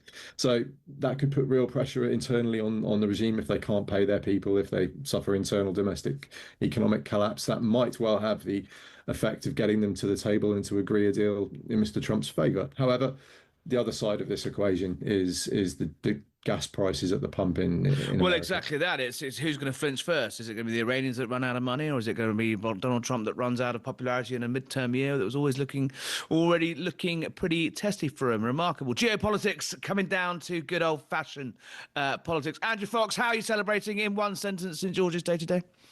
I'm Welsh, so I'm wishing you the very best. Very good. I won't do my Welsh accent. I've already caused enough chaos with my Keir Starmer impression today. Happy St. George's Day to you. Have a pint on us. There we go. Andrew Fox there, Senior Associate Fellow at the Henry Jackson. Just some breaking news now coming in. 3 asylum seekers have been found guilty at her Crown Court of raping a woman on Brighton Beach. It's been described as a cynical, predatory and callous attack after she became separated from her friends on a night out. When the alleged offences took place, all 3 defendants knew each other and were living at the Siswood House Hotel in Lower Beeding near Horsham. The hotel was, well, yes, you guessed it, approved by the Home Office to house asylum seekers. I mean, how many more of these stories are we going to have to hear? I look back, well, I'm in Washington, D.C. I look back at the old country, and it seems that every day I fire up my laptop, I read the news, and every single day, yet another attack by an asylum seeker or a Channel migrant or an Afghan migrant, day in, day out, across villages, across towns, across Britain. How much more of this are we going to take? Who signed up for this? Who asked for this? Who voted for this? Who authorized this? The question that we need to answer. Texts are coming in. Their anger. There's boiling anger. There's boiling anger at the France deal. There's boiling anger about immigration. I will get through a few of those later on in the hour. We're going to look ahead to the King's visit to the United States after the break, where I'll be joined by the Sun's Royal Editor, Matt Wilkinson. But some shocking news there out of Hove Crown Court. Somewhat of a downer on what should be a glorious St. George's Day. Don't go anywhere.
Across the UK, on DAB+, on your smart speaker, on your smart TV, and on your side. This is Talk. Hello, Harry Cole here in for Ian Collins on sunny St. George's Day on the home of common sense. I'm in the United States, and one man who will be joining me there, not just one man, Wilkinson, the Sun's Royal Editor, but the King of England himself, who is jetting over to the United States next week for what couldn't be a more, well, lively timed visit to Donald Trump. In this, the year, 250 years of American history, the King will be flying over to celebrate with the American people the founding of this great country. It was a little awkward to begin with. There was a little bit of a dust-up. They're not massive fans of kings in this country, or kings of their own variety, but they do love King Charles, and one man that loves King Charles more than anyone is Donald Trump. He may hate Keir Starmer at the moment. They may be exchanging daily blows, dust-ups, verbal assaults. He's furious with him about Iran. He's furious with him about energy prices. He's furious with him about immigration. But he does love the royal family. So Charles and Camilla are expected to make the state visit between, 27th of April. That's Monday. That's my birthday also. So what a perfect time for him to be coming. He'll be here in the United States for about 3 days. He's going up to Washington. He's in Washington. He's going up to New York. It's the first time a British monarch has visited these hallowed shores since May 2007, when the late Queen Elizabeth was hosted by George Bush. It couldn't come at a more important time, though. The special relationship between the United Kingdom and the United States is in pretty dire straits, not just over Iran, across a whole slew of issues. So, will the King be the diplomat we all need to fix those relationships? Matt Wilkinson will be travelling with His Majesty, and he's here. Matt, pressure's on for the monarch. I think this is the biggest moment of Charles's reign so far, isn't it? It's his most thorny diplomatic mission, Harry, absolutely. But he's an expert at this, okay? And he's been doing this for years. As Prince of Wales, he was meeting world leaders from across the globe, people, some unpalatable, some that were good for the UK, some that were bad for the UK. He's an expert at this. I'm looking forward to it. I think they are laser focused at the moment in the way that they've been planning for this. Everything else has been pushed aside. Anything else you go to the palace with and say, what about this happening in June? What about this happening in July? No.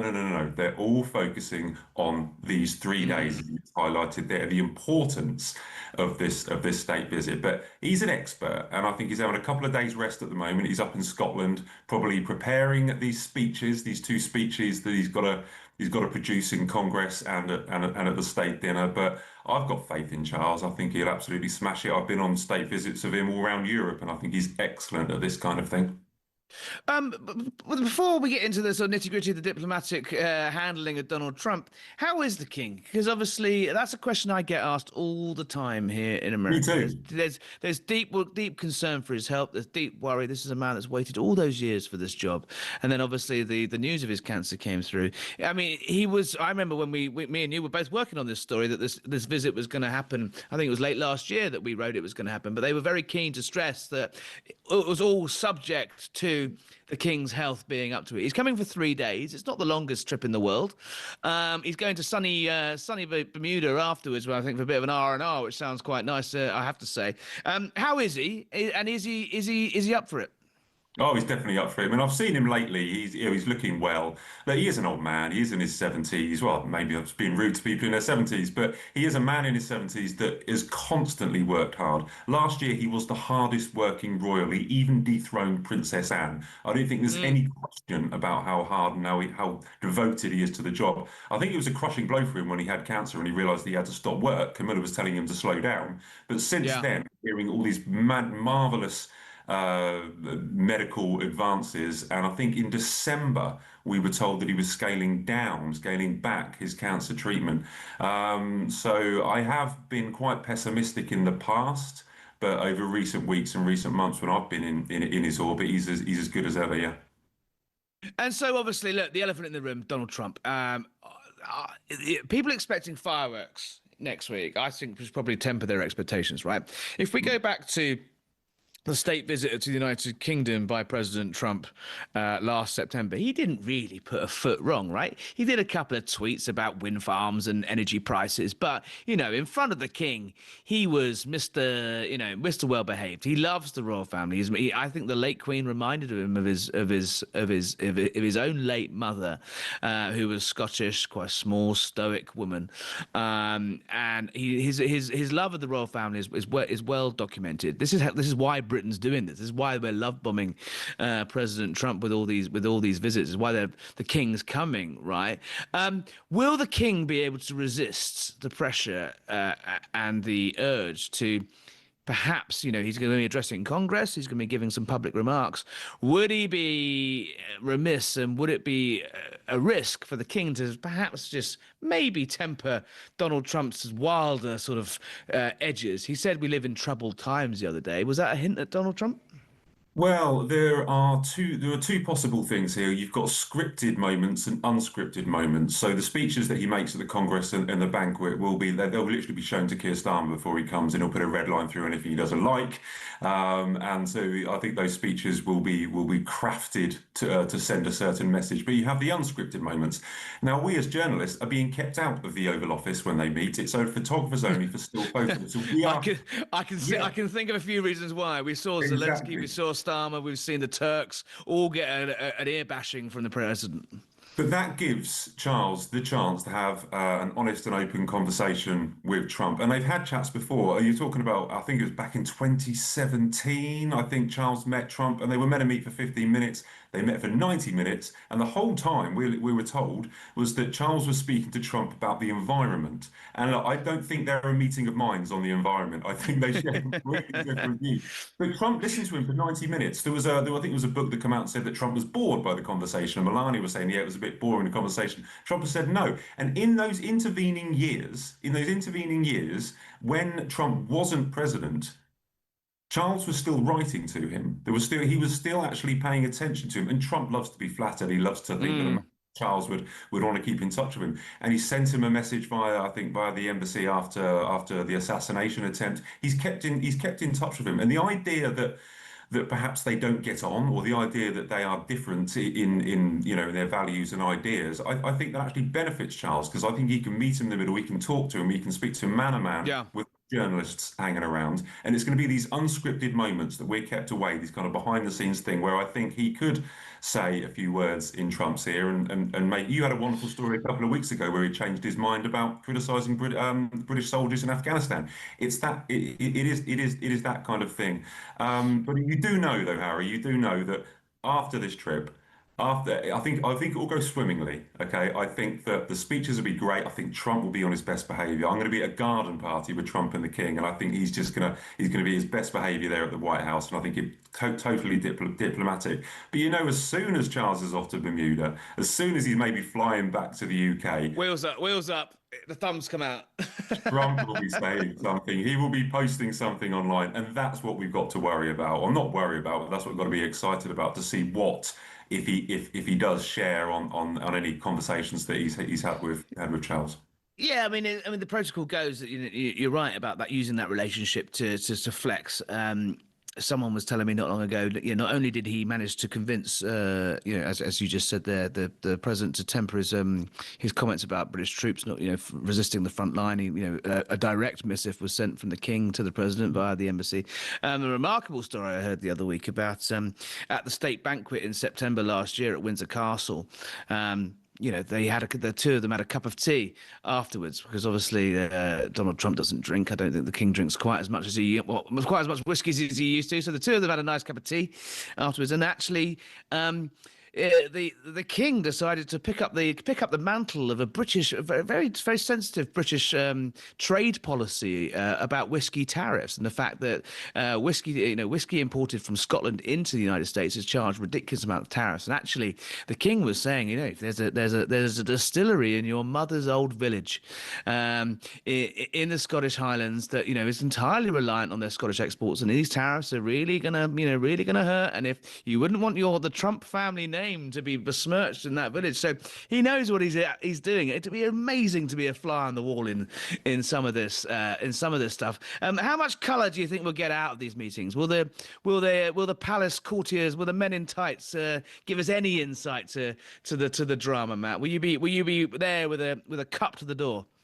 I'm hoping so. As I say, the access is going to be great for when it's one-on-one, but the garden party is going to be fascinating. Garden party happens to fall on my birthday party as well, and I managed to. I will see you there. We will be battling for the front page next week. Listen, Matt. Another royal sort of has also been on a gallivanting. Not content with his spa tour of Australia with his wife, the Duke of Sussex has popped up in Ukraine. He's almost trying to it feels to me like he's trying to be that thing the late Queen told him he never could be, a half in half out royal. Something's going on with Harry, isn't it? He's really making his presence known here, and he's got the Invictus Games coming up. He's done his faux royal tour of Australia. Now he is there in Ukraine, saying he wants to remind people back home of what the war is still going on. I don't know, where does he even consider his home now? This is fascinating. I think what we've witnessed in the last couple of weeks is an increased confidence from Harry and Meghan. Australia was vital for them. It's now forming a blueprint for the rest of their projects going forward. They'll be coming to the UK soon if they get their security, and they'll be doing what they did in Australia and the UK. My word. They've looked at it and said, if we can work in Australia, testing ground, we'll go to the UK, and who knows what the reaction will be like here. Ukraine is somewhere he's been to twice before. Look, he went there this time, and he said that I'm not here as a politician. I'm here as a soldier. I'm here as a person.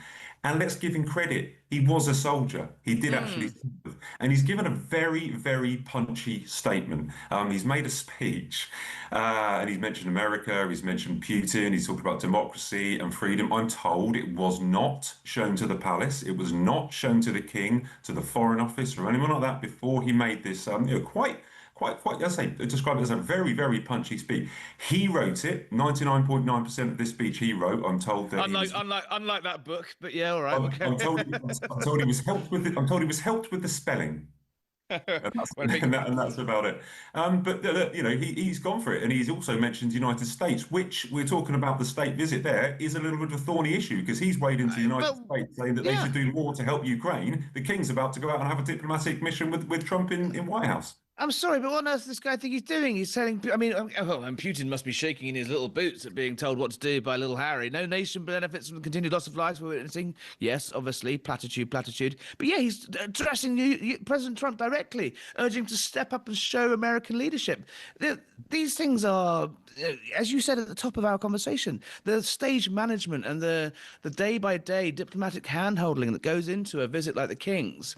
This is a provocative, and this is two fingers up to the palace from Harry, isn't it? I mean, what on earth does he think he's doing?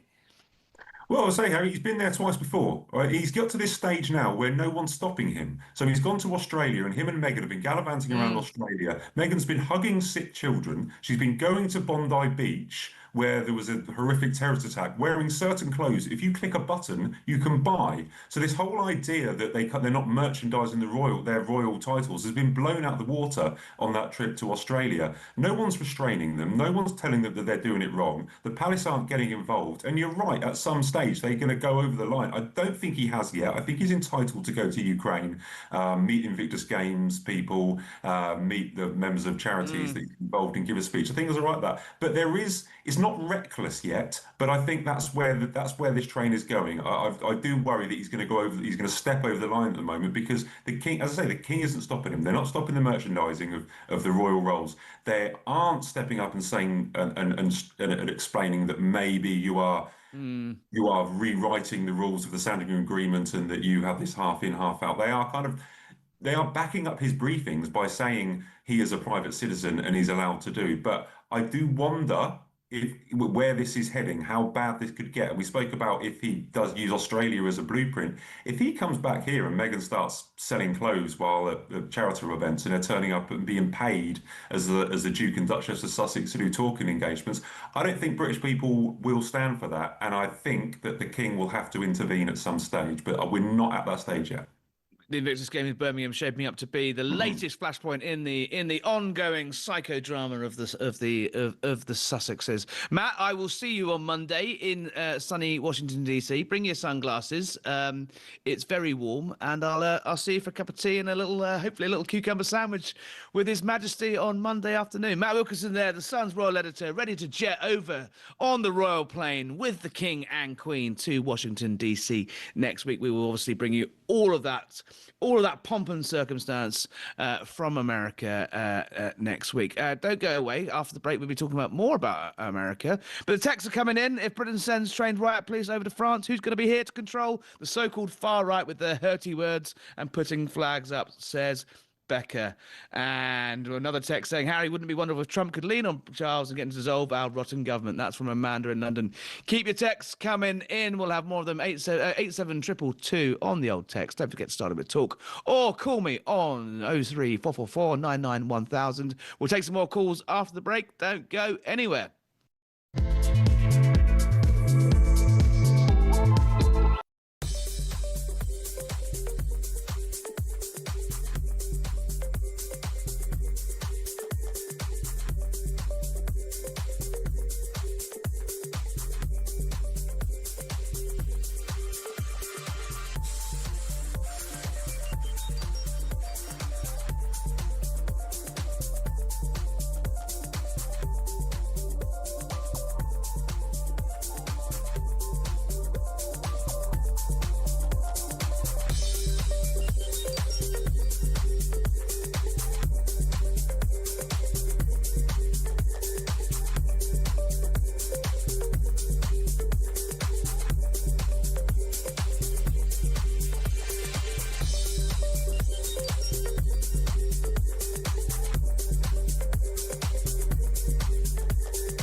The handover briefing I was getting as I arrived at post was what I felt was a generally dismissive attitude to his vetting clearance.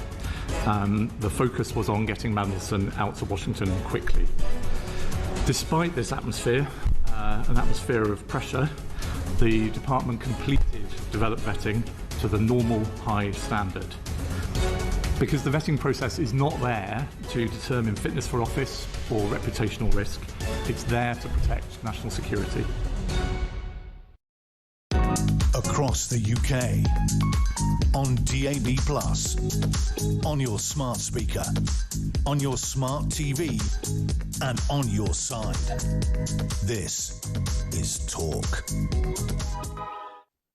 Hello, I'm Harry Cole, back on the home of common sense, live from Washington, D.C. in the United States of America. But great to be back on the home of common sense. And we were talking before the break there about that crucial royal visit by the King starting next Monday, where he'll be in Washington, D.C. here for meeting President Trump, meeting the First Lady. He's having a garden party. He's meeting Brits. He's meeting Americans. He's celebrating America 250. It might be a little bit weird for the King of England to be celebrating losing this great country 250 years ago, but we let sleeping dogs lie now. It's all in the past and we're all friends now. And joining us is a New York Post friend, Adam Coleman. Adam, how are you, my friend?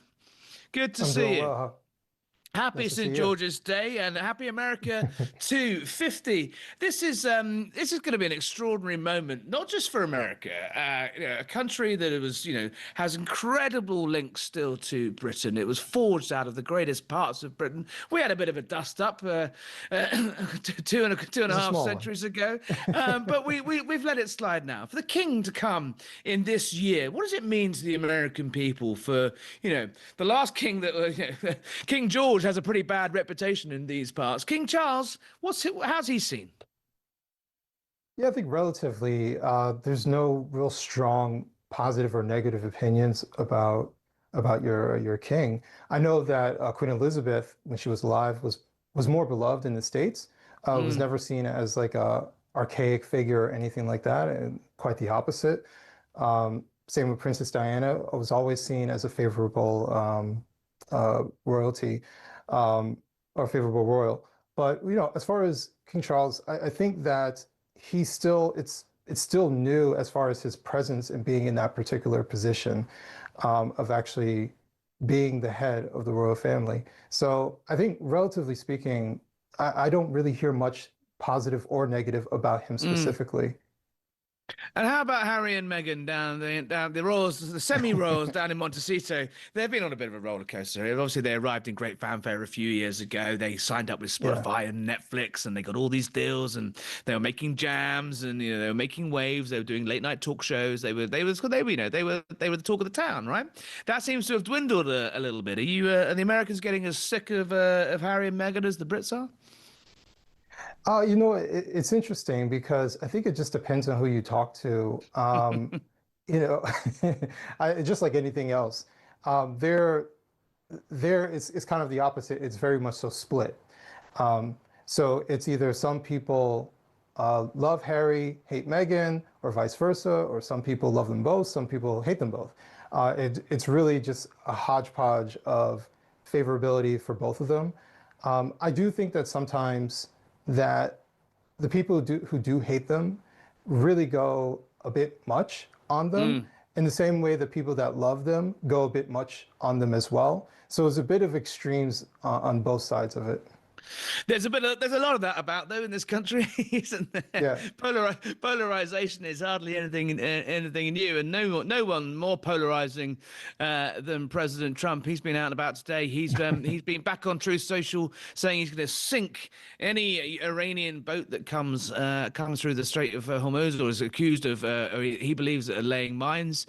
The Iran war is it's slightly going to overshadow, I think, the state visit by the King next week. Obviously, the president is furious with Britain and Europe actually for not going along with his plans if Britain actively frustrated the bombing campaign on Iran in the early hours of that shock and awe blitz on the Ayatollah. Do you think the president will be able to resist giving the King? Well, he doesn't want to put the King in an awkward position, but he's so angry. Will be able to resist, more digs at the British Prime Minister while his King is standing right next to him? Knowing Trump, he will make it a friendly jab, but he won't put, he'll probably say something like, the King's a great guy, can't say so much about Starmer, he's a little bit funny, but the King is a great, he'll do stuff like that. He won't completely take it away from his interaction with the king, which he understands is a big deal that he's even there in the first place. So, I call Donald Trump the ultimate schmoozer, which is why anyone who meets him ultimately likes him. They don't really have anything negative to say about their personal interactions with him. And so that's why he always wins. He wins at the end of the day because he is actually pretty cordial, even with people he knows that don't like him. I think about like when Barack Obama and him were sort of parting ways when it was a transfer of power. And it was kind of buddy and cordial. And you would think that Trump has said so many negative things about Barack Obama that he'd just be so angry, like, don't even come close to me or touch me. And it was quite the opposite. Yeah, we saw him with the new York mayor, sort of hardline socialist Mandami, who couldn't be the polar opposite. He's literally called Donald Trump a fascist. He's joined every single march and protest going against Donald Trump. You'd expect them when they met in the Oval Office to be to be a fiery clash. It'd end up being a complete bromance. It was a love-in. He was saying how good-looking he was.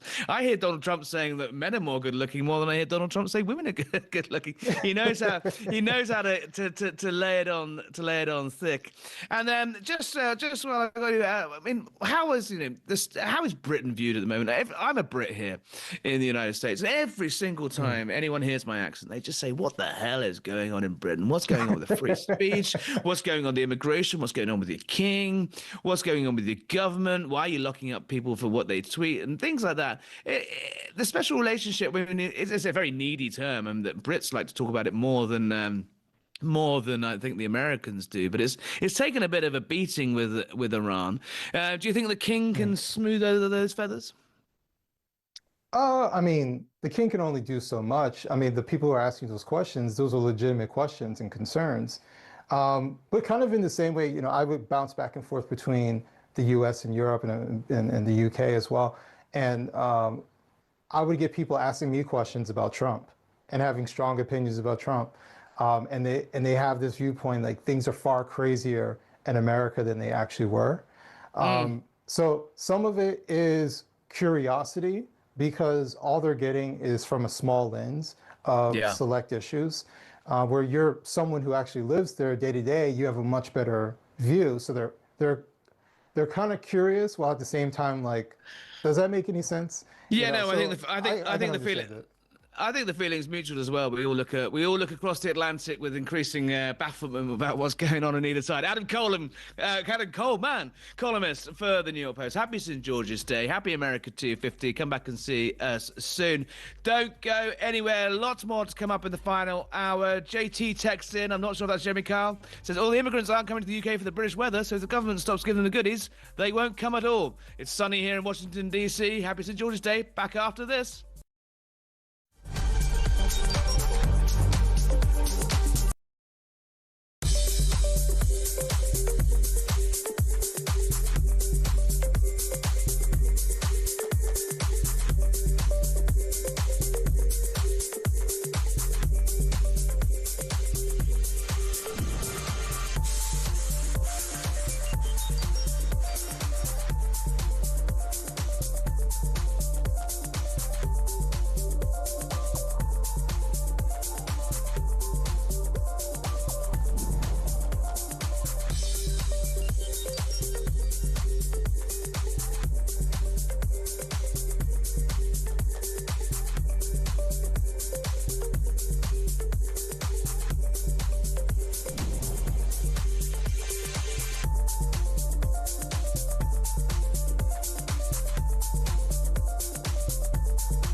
across the UK. On DAB+, on your smart speaker, on your smart TV, and on your side. This is Talk.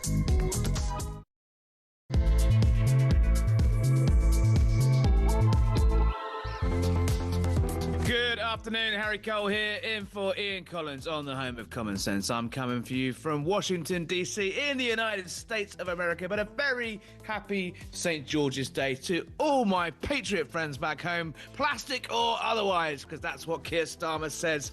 People that wave the flag too much, or people that don't like him or agree with him, he's accusing them of being plastic patriots. But is that fair? How are you celebrating St. George's Day? Let me know. 03444 99 1000. Drop me a text, 87222. Don't forget to start with talk. Keir Starmer using this opportunity to, as ever, give us a hand-wringing lecture on what it means to be British and all about service and all. And on the same time, the same day as he's lecturing us about patriotism, he's handing over £162 million to who? No, not the Brits. The French. The definition of insanity is repeating the same thing over and over again and expecting a different result. But there we have it. The French are being paid to stop the boats, something they've been spectacularly terrible at so far. And also, meanwhile, the government is spatting away allegations that the Attorney General, the government's top lawyer, was up to his neck in a witch hunt of British troops. I mean, you couldn't get more patriotic news for this patriotic government on this patriotic day. And talking of patriots, plastic or otherwise, James Hill, the deputy political editor of The Spectator, is with us here today. James, how are you celebrating St. George's Day? I can't see a St. George's flag there. Are you a fake patriot? Are you one of these people that Keir Starmer warns of us? Are you sowing division and hate? Where's your flag? Well, my flag is very much emblazoned both on my heart and in the work I do, Harry. And like all true, I thought you were going to say it on your boxer shorts or something there. But... No, just black like my soul today. But I'm going to be going to Brasserie Sidel, a French restaurant tonight. So that's reporting you to Gulag state. That's a French restaurant on the day that we saw. I hope the French are paying 162 million pounds. We've given the French Day. So breaking news in the last hour or so, though. James, about the detention centres. You know, obviously the hotels have been incredibly controversial for housing channel migrants, housing asylum seekers, bogus or otherwise, while they have their cases, pushed through the system, often with a case of dodgy lawyers and legal aid and the like. Just as controversial as hotels, though, have been disused army camps, former MOJ sites. You know, we saw the scenes in Crowborough in Kent recently where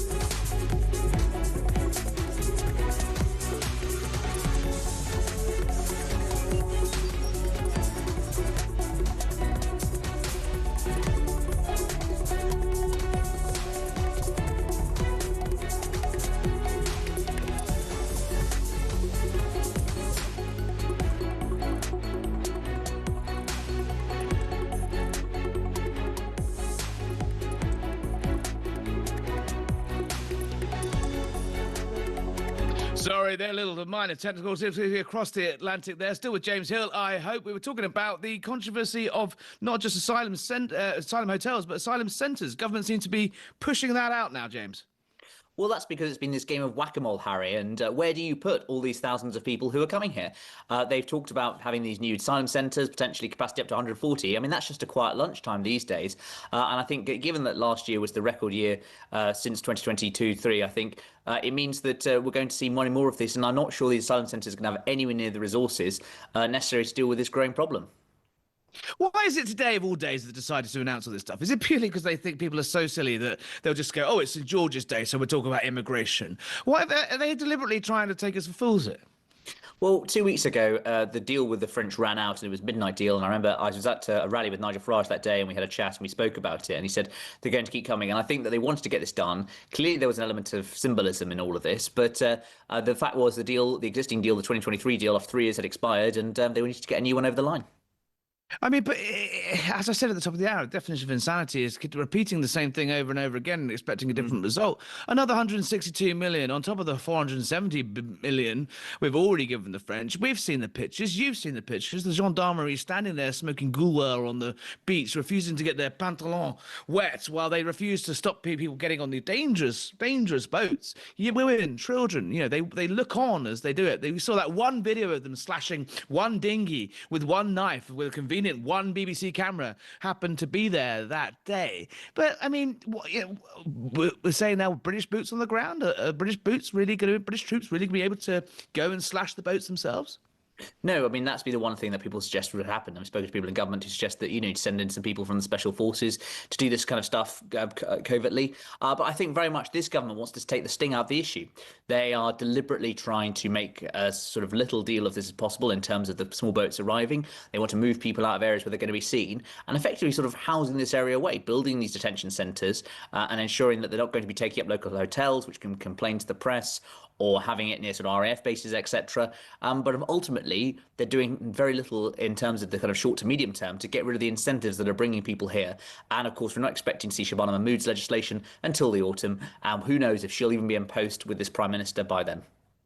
Well, how's it looking for the old boy, Sir Keir Starmer? He looked pretty miserable there, standing in front of his little tiny England flag bunting. We saw him earlier, saw him last night at a reception for St George's Day, talking about division and unity. Division and unity are not two words you associate with his government right now. Division rife in his cabinet as the Lord Mandelson scandal, the Jeffrey Epstein scandal, really continues to rock his government, and not much unity as we read that the knives are being sharpened. How bad is it for Sir Keir?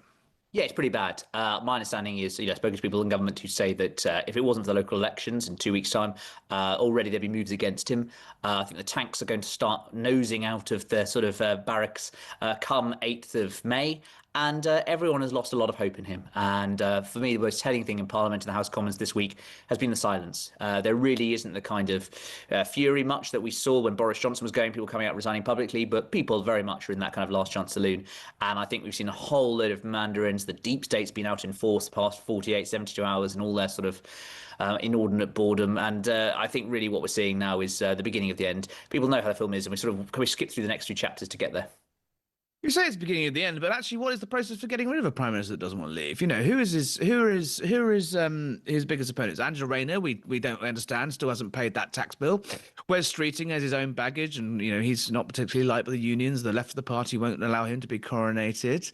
Ed Miliband, the country was offered the chance of Ed Miliband once before, and he was found utterly wanting. He's lost the election. The country said no thank you to him once already. I mean, is it not that it's a case of Bettles devil and actually Starmer, unless he, in a fit of pique, decides that he's had enough and decides that him and Lady Victoria want to waltz into the sunset together, there's nothing really that they can do to get him, can they? Well, the right people are starting to talk to one another. I thought it was really striking to see Andy Burnham and Ranger Lorena starting to talk to one another, as reported in your paper, The Sun, over the weekend. I think that is illustrative of the fact that the pieces are starting to line up. The thing which has kept Keir Starmer going for the past 6 months has been the fact there's no obvious person to replace them. Where Streeting, the health secretary, obviously been very damaged by the Peter Mandelson scandal. Big questions around Angela Rayner, and of course Andy Burnham, can he come back or not? But I think the pieces are starting to talk together, and I think that it may not be clear sort of what replaces Keir Starmer, but I certainly think that kind of stock in Keir Starmer has dropped. And frankly, there are very few people left to kind of put their bodies on the line for him. He's thrown a lot of people overboard.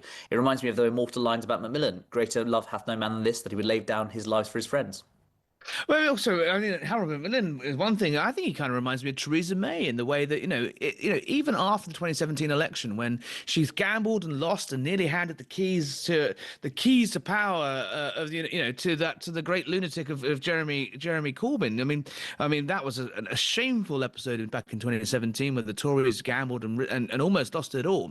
But everyone knew she was done. The media knew she was rubbish. The MPs knew she was rubbish. The government, the deep state knew she was was rubbish, but it still took, it took until the middle of 2019 to get rid of her. Are we going to see Keir Starmer limp on for another 2 years? He's got his King's Speech next week.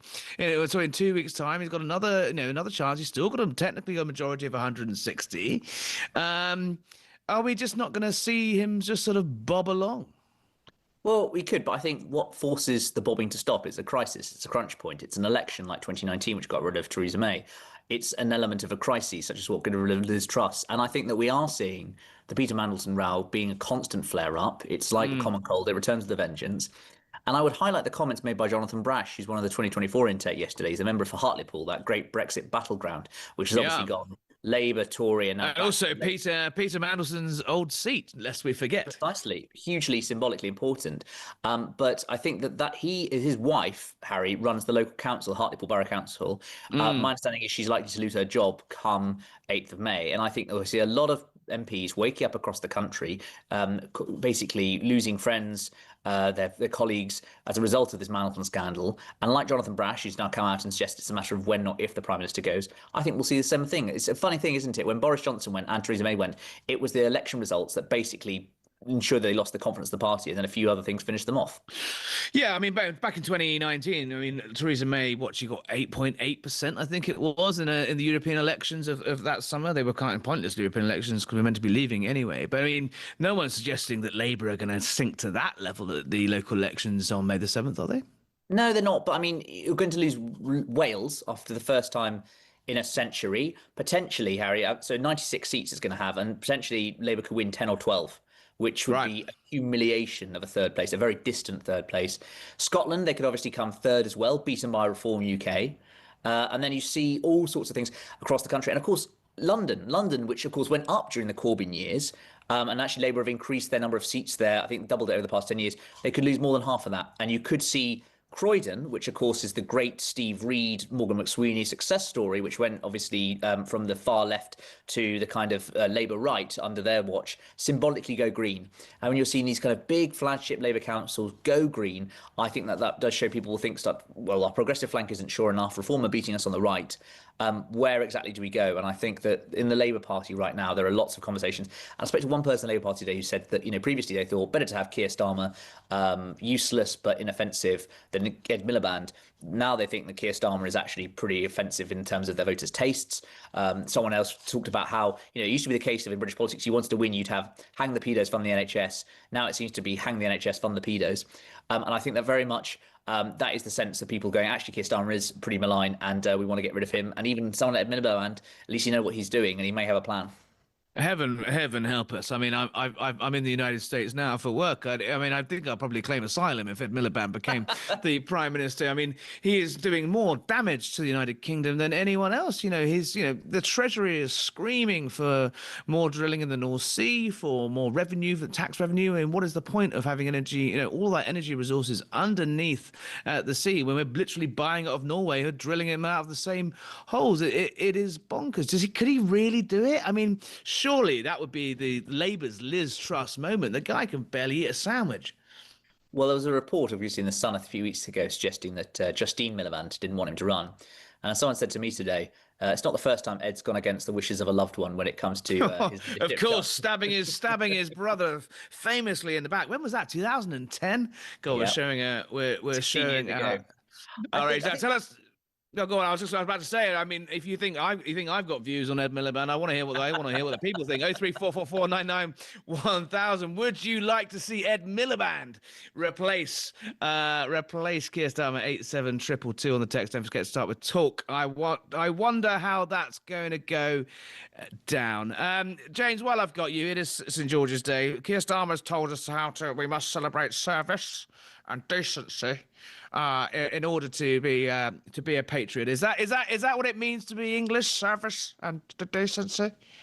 Well, I suppose it's service and decency. I mean, Look, I mean, we sort of did quite well in the imperial buccaneering age, didn't we? Of sort of Flashman era, where it was each man for himself. So I think, yourself. Yeah, precisely. Yeah, I mean, I think that going out there and sort of forging something for king and country is one way to do it. Look, I mean, I think this sort of speech he gave is classic, isn't it? Can you imagine the Prime Minister doing a Hindu reception for Diwali and going, plastic Hindus, or talking about sort of St. Patrick's Day, plastic Irishmen? It's the classic. Or even mentioning, St. Patrick's Day and standing up and having a go about the IRA. It's the mind boggles. Well, maybe Lord Hermer would have. Lord Hermer would probably be sending them an invoice. So I mean, I think it's the lawyers would, I imagine, like me to verify that of course he did work for Jerry Adams, and Jerry Adams, of course, denies that he was ever in the IRA. So let's just before the phone starts ringing, let's just get that one out of the way. Absolutely. And so look, I think that it's the classic Labour line ever since George Orwell. There's a certain type of Englishman that sort of cringes when "God Save the King" is played, and I think that probably is an echo of that. I mean, there's always been attempts for Englishness and Labour, but I'm always reminded of Emily Thornberry, now very much enjoying a sort of autumn sunset. Renaissance, yeah. Precisely, an Indian summer. Of course, that infamous tweet from Rochester in 2014, and I do think that touches on a degree of uncomfortableness between the Labour Party and Englishness. Well, indeed, I'm not sure you can say Indian summer anymore. You're probably going to get cancelled now. Come on, the Harry Cole show, get cancelled. James Hill, how are you celebrating St George's Day? I will be having dinner with the New Statesman this evening. I mean, that's basically communism. So bring back. Jim says he'll be sitting in a beer garden in approximately 90 minutes when he finishes work, sipping an ice cold pint in the sunshine. That's the spirit of St George's Day. Jim. Ray in Gibraltar, a bit more down, says, in my humble opinion, Starmer's a traitor and he needs to go. Ray, I suspect they're celebrating hard St George's Day. It's one of the most patriotic places I've ever been.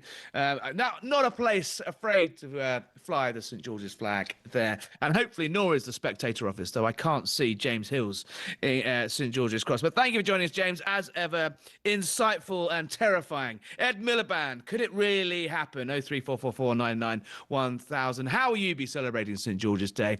And what does it mean to be English? Does it mean service and decency, like Keir Starmer? Or is it a ice cold pint in a beer garden like Jim, who just texted in? Let me know. We'll take your calls after the break.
The handover briefing I was getting as I arrived at post was what I felt was a generally dismissive attitude to his vetting clearance. The focus was on getting Mandelson out to Washington quickly. Despite this atmosphere, an atmosphere of pressure, the department completed developed vetting to the normal high standard.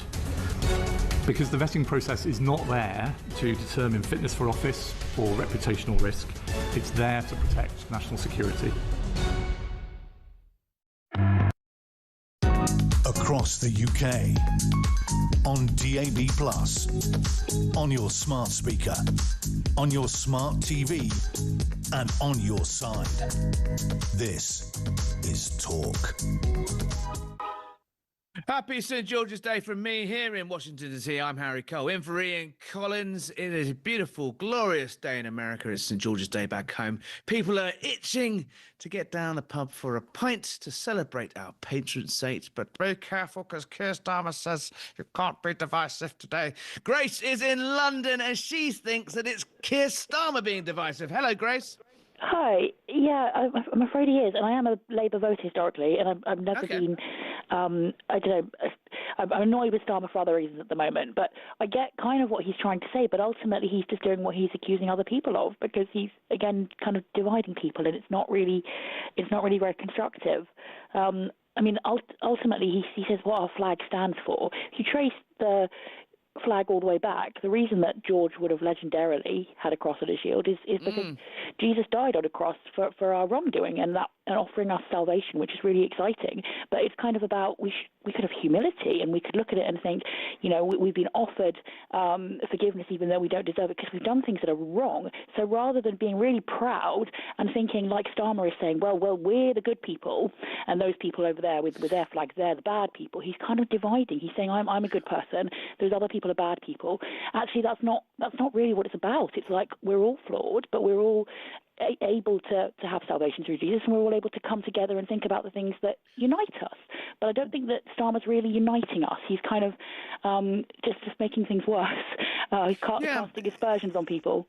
It's not the first time he's done this either, though, is it? Do you remember when there was lots of public outrage about grooming gangs, and when people were pushing for a public inquiry, and he said they were jumping on a far-right bandwagon, and he basically normal Brits who are concerned about what's going on in their country accusing of being far-right, and yet he seems to think he's got this kind of weird like morality, and he's sort of slightly above everyone. Why do you think he thinks that he is the one that gets to define what it means to be English? That's a very good question. Again, I think. I remember Badenoch said just the other day he's got a lot of self-righteousness.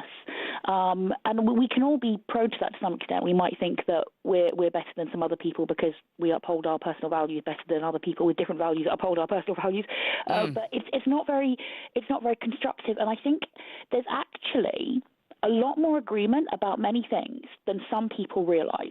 For example, he might be presuming that the people he's referring to are all really racist, when in reality, the people he's referring to mostly aren't racist and actually have some similar views possibly to his own views. But we end up in these echo chambers and we think that we really passionately disagree about things. Actually, most people are more similar in their views than I think people realize. But when he says things like he has done, he's actually kind of stopping people realizing that. We could all agree about quite a lot of things if we talked more about those things rather than pointing fingers at the people over there if they're in a slightly different social grouping from his own.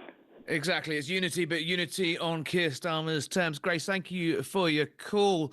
Text coming in. Hi, Harry. I always watch Talk. Good to see you on today. It's been good. I've been really enjoyed it. It's been too long. The suggestion here from Keith in Dorset is that during the upcoming King's visit, the King should ask Trump if the UK can become the 51st state. Crazy, I know, says Keith. Keith, I'm not sure. Having lived and worked here for a little while, there's enough problems here as there are back home, but I think plucky old England can survive by herself. Well, the United Kingdom can. Andre in Hertfordshire, Starmer, divisive or unity? I'll be an Andre for you if we can do lunch. Oh, Andrew, sorry, Andrew. I misread it. Sorry, I'm tired. It's very early in the morning here. Yeah, you've been hanging around with the Hollywood types too much. Look, Starmer. If you look at lawyers, they refer to anybody who's not a lawyer as a muggle from the Harry Potter thing. So they always presume that they're better than people. And in relation to the Lee Day stuff, in relation to the witch hunt prosecution, remember that the Law Society reviewed Lee Day and found them not guilty of anything. So lawyers are a law unto themselves. They actually live in a surreal world. So he looks down on us all. He's the only man that can manage a party which ridicule people for having a St. George flag on a van and then stand up in the St. George flag because he's not racist, but anybody else that puts one on their house is. That's the mentality you're dealing with. Well, but I understand. I just trying to get why he thinks he's the one. Apart from me, I mean, yes, he's a lawyer. Yes, he's a lefty, and yes, he's a good citizen, and he has a long career of service, as he never fails to remind us. But why does anyone get to tell who's a plastic patriot and who's a real patriot? Because he lives in an echo chamber of people like himself drinking Chianti with olives and and sourdough bread. He doesn't get people other than people like himself. I mean, is that the benchmark? Is it? How will you be celebrating St George's Day, Andrew? Presumably no olives here. Chicken and leek pie, followed by 3 pints of Abbott. You know what? That sounds really good. I haven't had a chicken and leek pie in a very long time, and my mother makes a very, very good chicken and leek pie. I might have to request it next time I come back to Blighty. Andrew, happy St George's Day. Thank you for your call. Mary in Hempstead, is Keir Starmer divisive or a leader? Is he a what? Is he a leader or is he divisive? So I was doing my bad Keir Starmer impression there. It's getting very, boring very now, I give it. Very, very divisive in every single way. And I'm one of those plastic patriots, I'm afraid, Harry. What have you done? How are you celebrating today? Have you put the flag up? I've got the flag on my car, 2 flags either side of my car. I've got that up and I've driven about with that. Good for you. A glass of Asti tonight? I don't know. Oh, I think it's if ever there's a day for it. But how does it make you feel when the Prime Minister, he seems to be sort of playing, divide and rule. He seems to be telling one half of the country if they agree with him, they're okay, and everyone else has no right to put up a flag. They don't do this with the Irish. They don't do this with the Scots. They don't do this with the French. They don't do this with maybe the Germans. But why is it only the English that seem to be made to feel bad for waving their flag? Well, this all stems back, really, I think, to the Crusades. That's sort of a thing that's been carried through for centuries, and we've been blamed for that. But, I find a very strange thing. I've just been reading a book about the Battle of Crécy. And okay. In that battle, in the French, there were Italians fighting with them. There were the Scots fighting with them to attack us, and our force was much, much smaller than the French, and we beat them. But why, for over so many years, do people hate the Brits? What have we done that's justified that? Well, exactly. Very good point. Mary in Hemel. Happy St George's Day. Their texts are still coming in. Don't forget to have your say, 87222.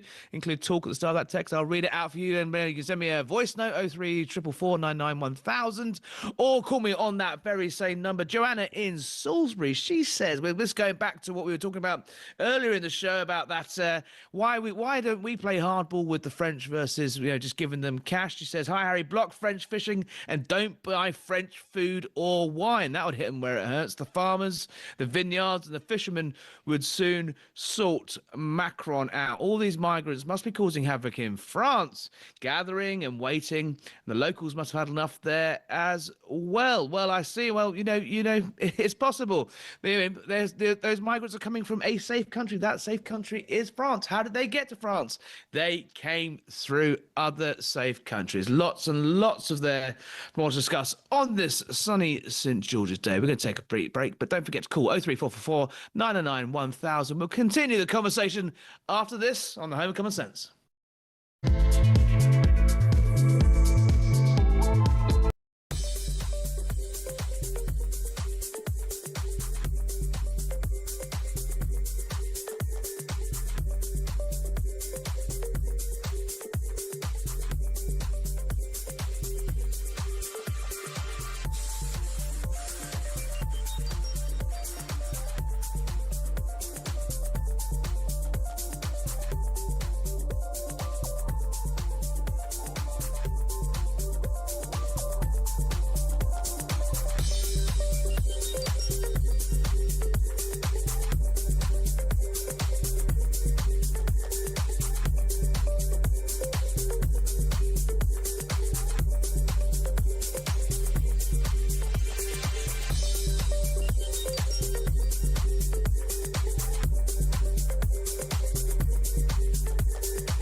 Across the UK, on DAB+, on your smart speaker, on your smart TV, and on your side. This is Talk. Well, back to the Home Common Sense. Harry Cole in for Ian Collins on this glorious St George's Day. But what does it mean to you? And what do you think about Keir Starmer telling you that if he doesn't like your views, but you put up a flag, you're a plastic patriot, causing division and not unity? We must have unity.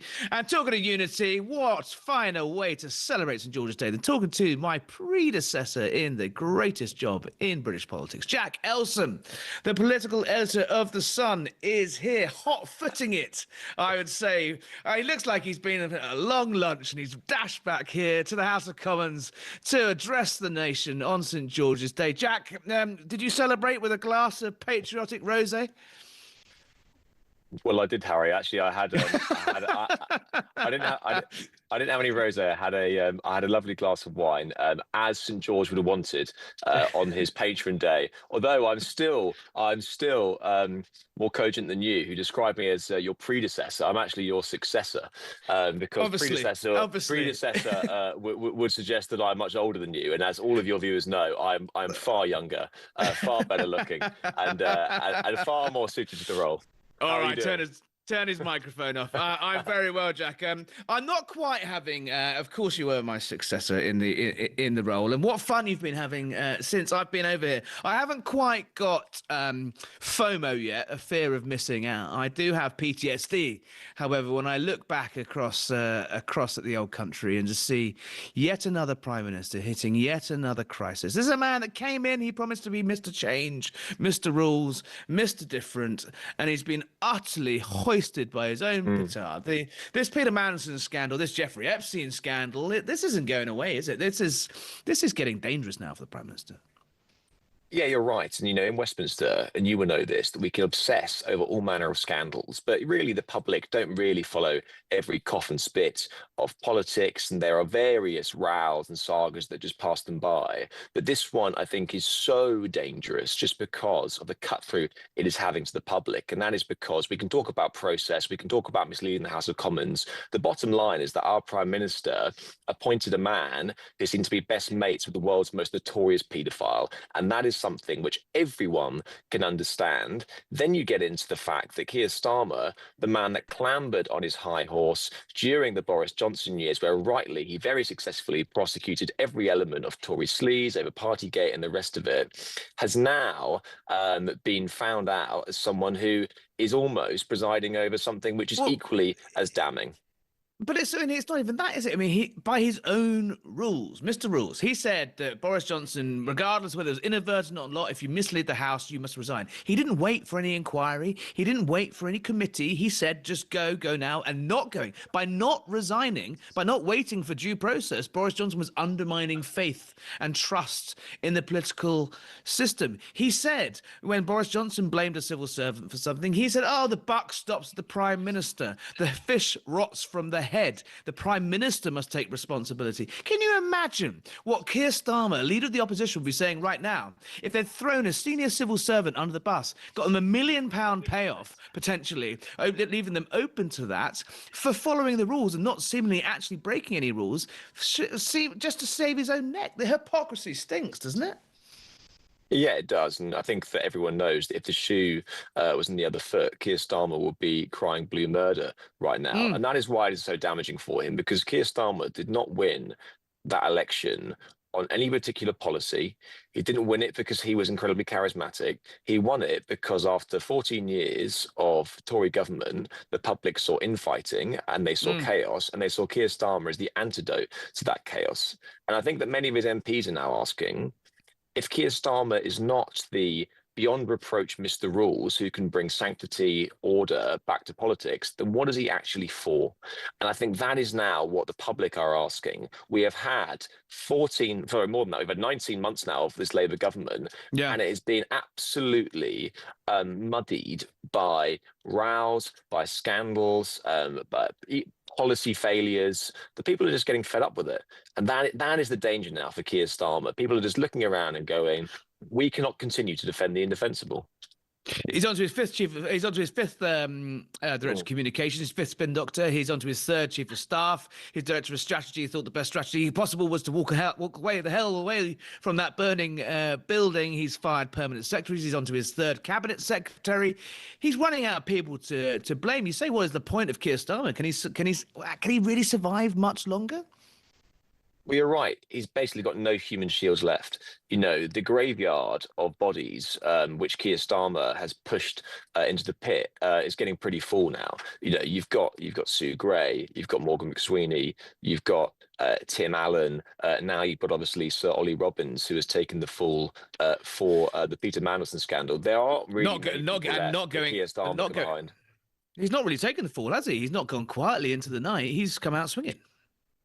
Well, this is it. I mean, up until now, the four guys who have taken the rap for Keir Starmer have gone pretty quietly, but he's picked the fight clearly with the wrong person. I mean, nobody can come away from that 2.5-hour grilling of Sir Ollie Robbins and really think that he was anything other than a pretty diligent civil servant who was just doing his master's bidding. And Keir Starmer clearly is the master who needs to take the rap for this one. At the moment, he seems loath to do so. But listen, you know, we talk about how dangerous a position Keir Starmer is in. Having said all that, it doesn't seem at the moment anyway that Labour MPs are in any mood to get rid of him, because the options to replace him aren't the full package. You know, there is no one figure breathing down his neck, someone who is the obvious sort of titan, like a sort of a Gordon Brown juggernaut figure who can step into Boris his Johnson shoes. To Theresa May, you know, exactly. Rishi You know, Sunak they've to Boris Johnson. all got their flaws. You know, whether it be Rayner with her taxes, be it Wes Streeting, who doesn't command the support of the grassroots party. Shabana Mahmood has made many of her MPs feel squeamish. Andy Burnham still doesn't have his seats. You know, no one is the complete package at the moment, and that is what is keeping Keir Starmer in place.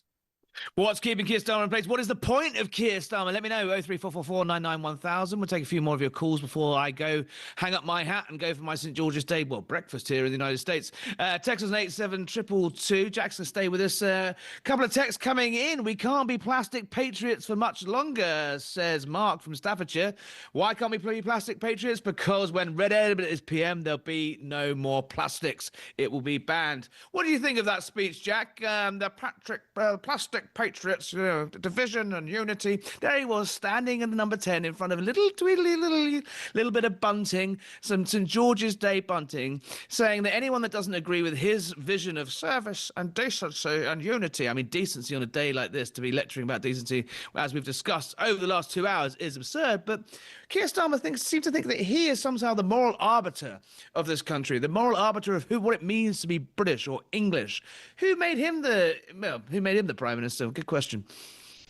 You know, I don't see the strategy behind all of this stuff. Like, I think that it's perfectly plausible for the Prime Minister to fly St. George's flags and say Happy St. George's Day. I mean, he is the Prime Minister of our country. He is English, and I think that he should do that. But I don't understand why he constantly keeps picking these fights about plastic patriots. I mean, I don't see who he's trying to win over here. All he will end up doing is just dividing people, the very thing which he says that he doesn't want to do, and also alienating the types of voters who he needs to win back. When he says plastic patriots, he is saying reform voters. The reform voters currently are the people that he needs to win back if he wants to stand any chance of winning a majority at the next election. At the moment, it doesn't seem that he's doing a fantastic job in keeping those people, because he is just trashing everything they stand for. And it started at the Labour Party conference last year, where he described reform policies as racist. You know, there was a time where he wrapped himself up in the flag. You know, he sort of spoke the language. He spoke the language of sort of working class Britain. And there has been a slow, I think, steady creep over the past year where the Labour MPs are so terrified about the Green vote, but they've almost forgotten about the people that put them into politics and power in the first place. Ordinary, old school Labour voters, the people who voted for Brexit, the working class heartlands, they're the people that hold the keys to Keir Starmer's re-election chances, not people who are, you know, Zach Polanski sympathisers and the rest of it. They're not going to put them in. is this just him slipping back into his comfort zone? Do you remember after the grooming gangs where he told us all we were getting on a far right bandwagon if we wanted an inquiry into grooming gangs before he was then forced into an inquiry on grooming gangs? Every year, every so often, he just gets on this little high horse about what it means, who is and who isn't a patriot. You could see the visible uncomfortableness he had when the flag started to go up on bridges and lampposts and roundabouts around this country. He hated that. That sort of went against everything that lefty liberal North London law like mindset. He can't stand that. And this is just him as as becomes more and more encroached from the left by the Greens, abandoned by sensible moderate voters in the middle. He's just going to slip back into that sort of the Keir Starmer that we deep down know he really is. We never believed the Island of Strangers speech. We never believed he wanted to smash the gangs. We never believed that he wanted to close the borders. He spent years campaigning. He once wrote that all border and immigration policy and law is essentially racist. I mean, this is the real Keir Starmer, isn't it? It's difficult to know, really. I mean, Keir Starmer has had, I think, about 3 iterations since he's been in public life. You will remember back in the Brexit wars when he was Jeremy Corbyn's shadow Brexit secretary, and he was all about the second referendum. He was a diehard Remainer, and then clearly knew that he'd have to carry that on if he wanted to win the leadership election. So again, was a sort of an iteration of hard leftism, Corbyn's best friend, bring back Shamima Begum, and the rest of it. When he got that Labour leadership job, he knew that to win the country, he would have to appeal to the ordinary decent folk of Britain who traditionally have won elections, and that is people who are concerned about immigration, people who do want taxes to come down, people who are fed up with all of this wokery.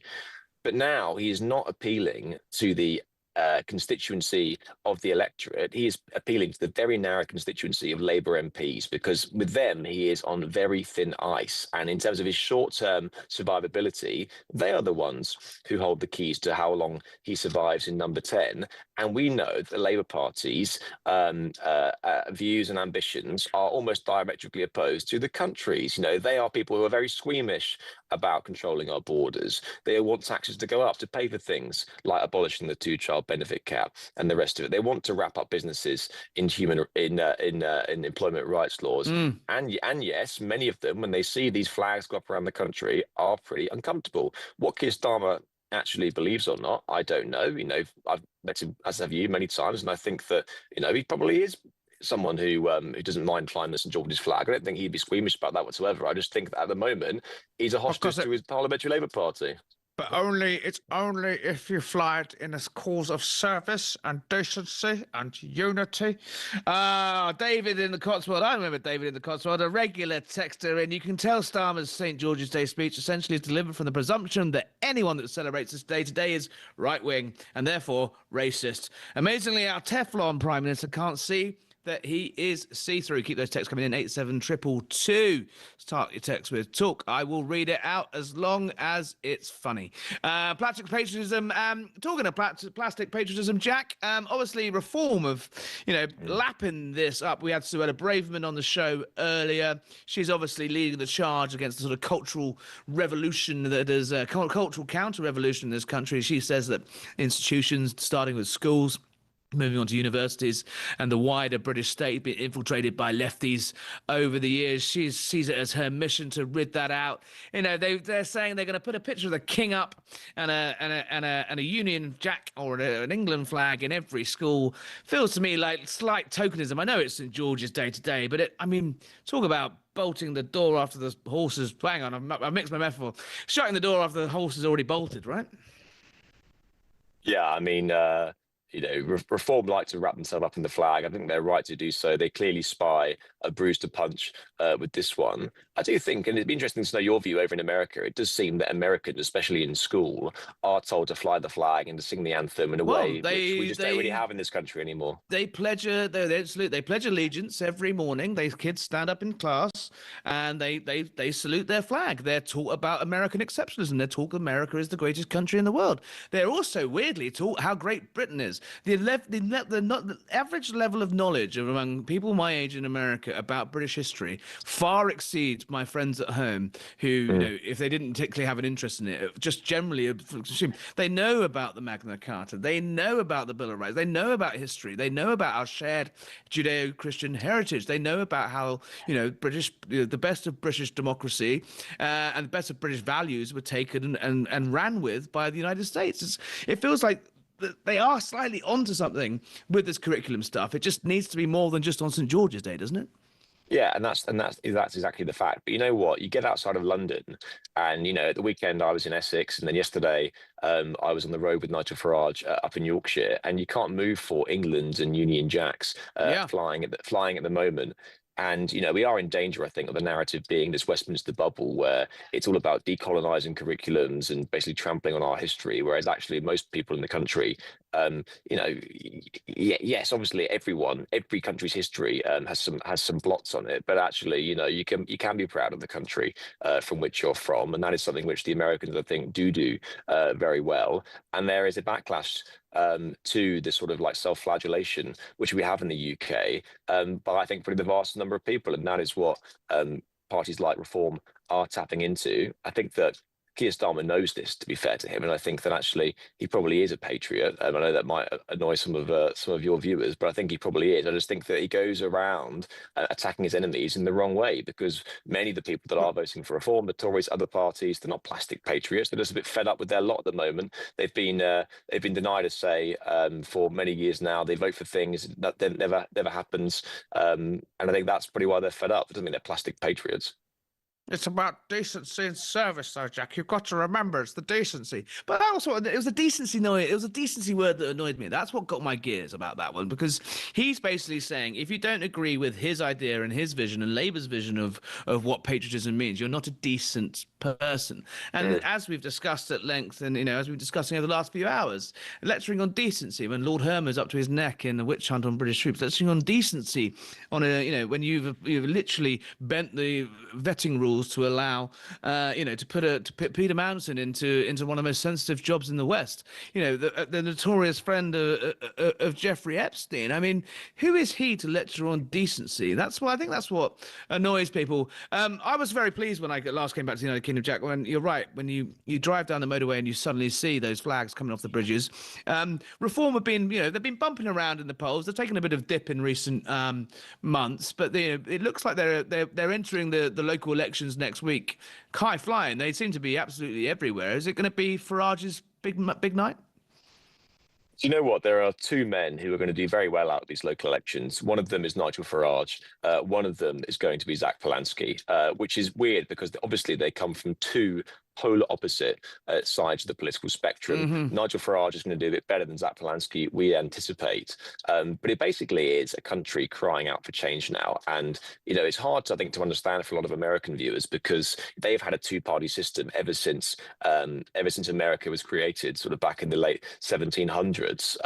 We are now seeing these centuries-old rulebook being ripped up, in which we have five parties bunched pretty closely together in these elections, but the parties which are going to be doing the worst will be Labour and the Conservatives in terms of their overall share. I mean, just to put it in context, in 2020 at the local elections, the Conservatives and Labour joint took about 80% of all the votes. Last year, it was about 57%, and it's going to go down again. And so it's these minor parties, the insurgents, who are the ones who are going to really break through in these elections. And that is because people are just fed up of voting for things and then nothing happens. You know, people vote for lower taxes, the taxes go up. People vote for lower migration, migration goes up. You know, it's one of these things where I think that the disconnect between what people vote for and then what people get is so big now that people are looking beyond the two main parties for change. And I'll tell you what, I was on the road yesterday with Nigel Farage. It was a very long day. We were up in Yorkshire. I've never seen a politician mobbed like he was in my lifetime. People pouring out of pubs, people pouring out of shops. You know, it was something quite extraordinary. Clearly, he was in fertile reform territory. He's not going to go. He's not going to go to Bristol West because he probably wouldn't get the same sort of reception. But it does seem that your favourite phrase, something is happening out there, and I think that on May the 7th, what we're going to see is once again the upending of the two-party system, which seems to be in its dying throes at the moment. Well, all hail our radical overlords, Nigel Farage and Zach Palensky. I'd argue that I do wonder whether the British public are really going to trust a man who brushes his teeth with a hammer to be the Prime Minister. But we will watch as closely as Zach Palensky is on the march. Jack, always great to see you. Happy St. George's Day. Happy St. George's Day to all of you. Keep those texts coming in. I'm nearly done. It's been a great 3 hours talking to you all, but still time to get your calls in. 03444 99 1000. Or text me 87222. Insert the word talk. I will insert it. Well, let me know what you're doing. We've had chicken and leek pies. We've had ice cold pints. My mother has texted in the chicken pie emoji, if anyone knows what that is, after I praised her chicken pies. So plenty of that. Keep those texts coming. I'm here for another 10 minutes.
The handover briefing I was getting as I arrived at post was what I felt was a generally dismissive attitude to his vetting clearance.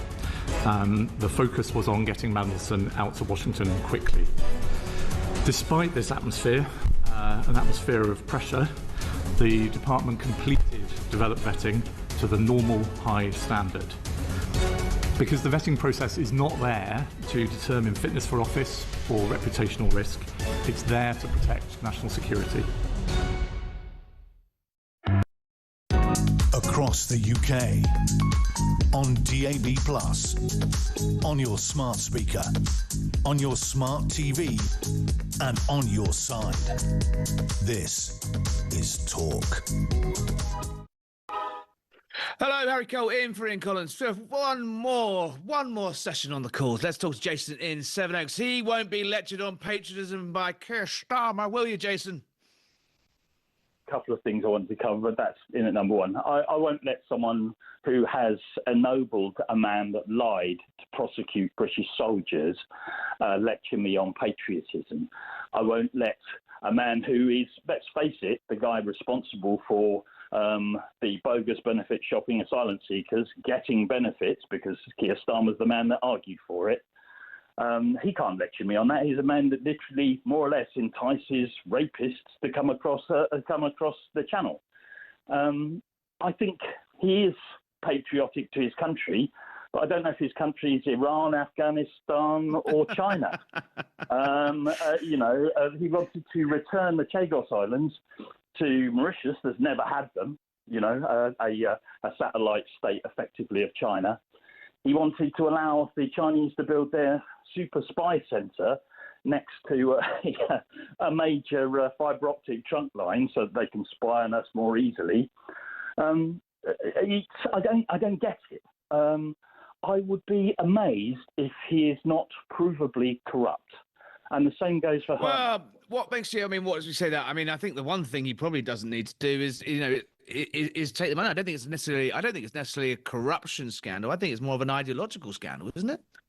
It could quite possibly be, but in a better version of the UK, Hermer would already be hanging from a gibbet. And Starmer would be a little bit. I don't think we're quite there yet in terms of a revolution. I'm not sure what's happened. I'm not sure what's happening down in sunny Sevenoaks, but I remember it being quite a calm and tranquil place back in the day. No, I'm on about through proper judicial process, not sort of the act of a riotous mob. All right. Very good. We actually had the SAS resigning. The SAS, who are possibly the most, or they're right up there. I mean, you could probably name the five or six globally most respected army groups in the world, and you probably include the Gurkhas and maybe and probably the Green Berets from the United States and the SAS, and everyone go, yeah, naturally, yeah, the best in the world, and we have them resigning because they can't trust the government not to prosecute them. An astonishing state of affairs. Jason, how are you celebrating? How are you celebrating St George's Day as a non-Patrick patriot? What I will be doing, actually, is opening a bottle of champagne. Now, I hear you speak that champagne is actually French. And you're right, except that champagne in its modern form was developed for the English. Before the English developed the taste for the champagne, it was very, very sweet. The Russian court liked it sweet. It's champagne in the dry brut champagnes you get today were developed for the English market. And as you know, Winston Churchill used to have a Paul Roger every day. Down by the pint. Well, I haven't been down to sunny Sevenoaks for a while, but a pint in the Anchor. It's been too long. Jason in Sevenoaks, thanks for your call. Jill in Cornwall, how are you celebrating St George's Day today? Well, my husband flies the flags. They're all in the tubs around the house, flying away. So yes, he celebrates all the historic things like St George's Day. Jill, what is it? What do you hear when you hear Keir Starmer saying it's all about division and unity? Did you enjoy the Prime Minister's message? No, I don't believe he likes this country at all. And as for us giving the French millions of pounds to stop the boats from crossing, and yet the other day I think I heard on the news that the boats are now going to be leaving from Belgium or Brussels or somewhere like that. I can't remember. But now they're going to be floating from another country. So, well, I mean, on it goes. What is the point of it?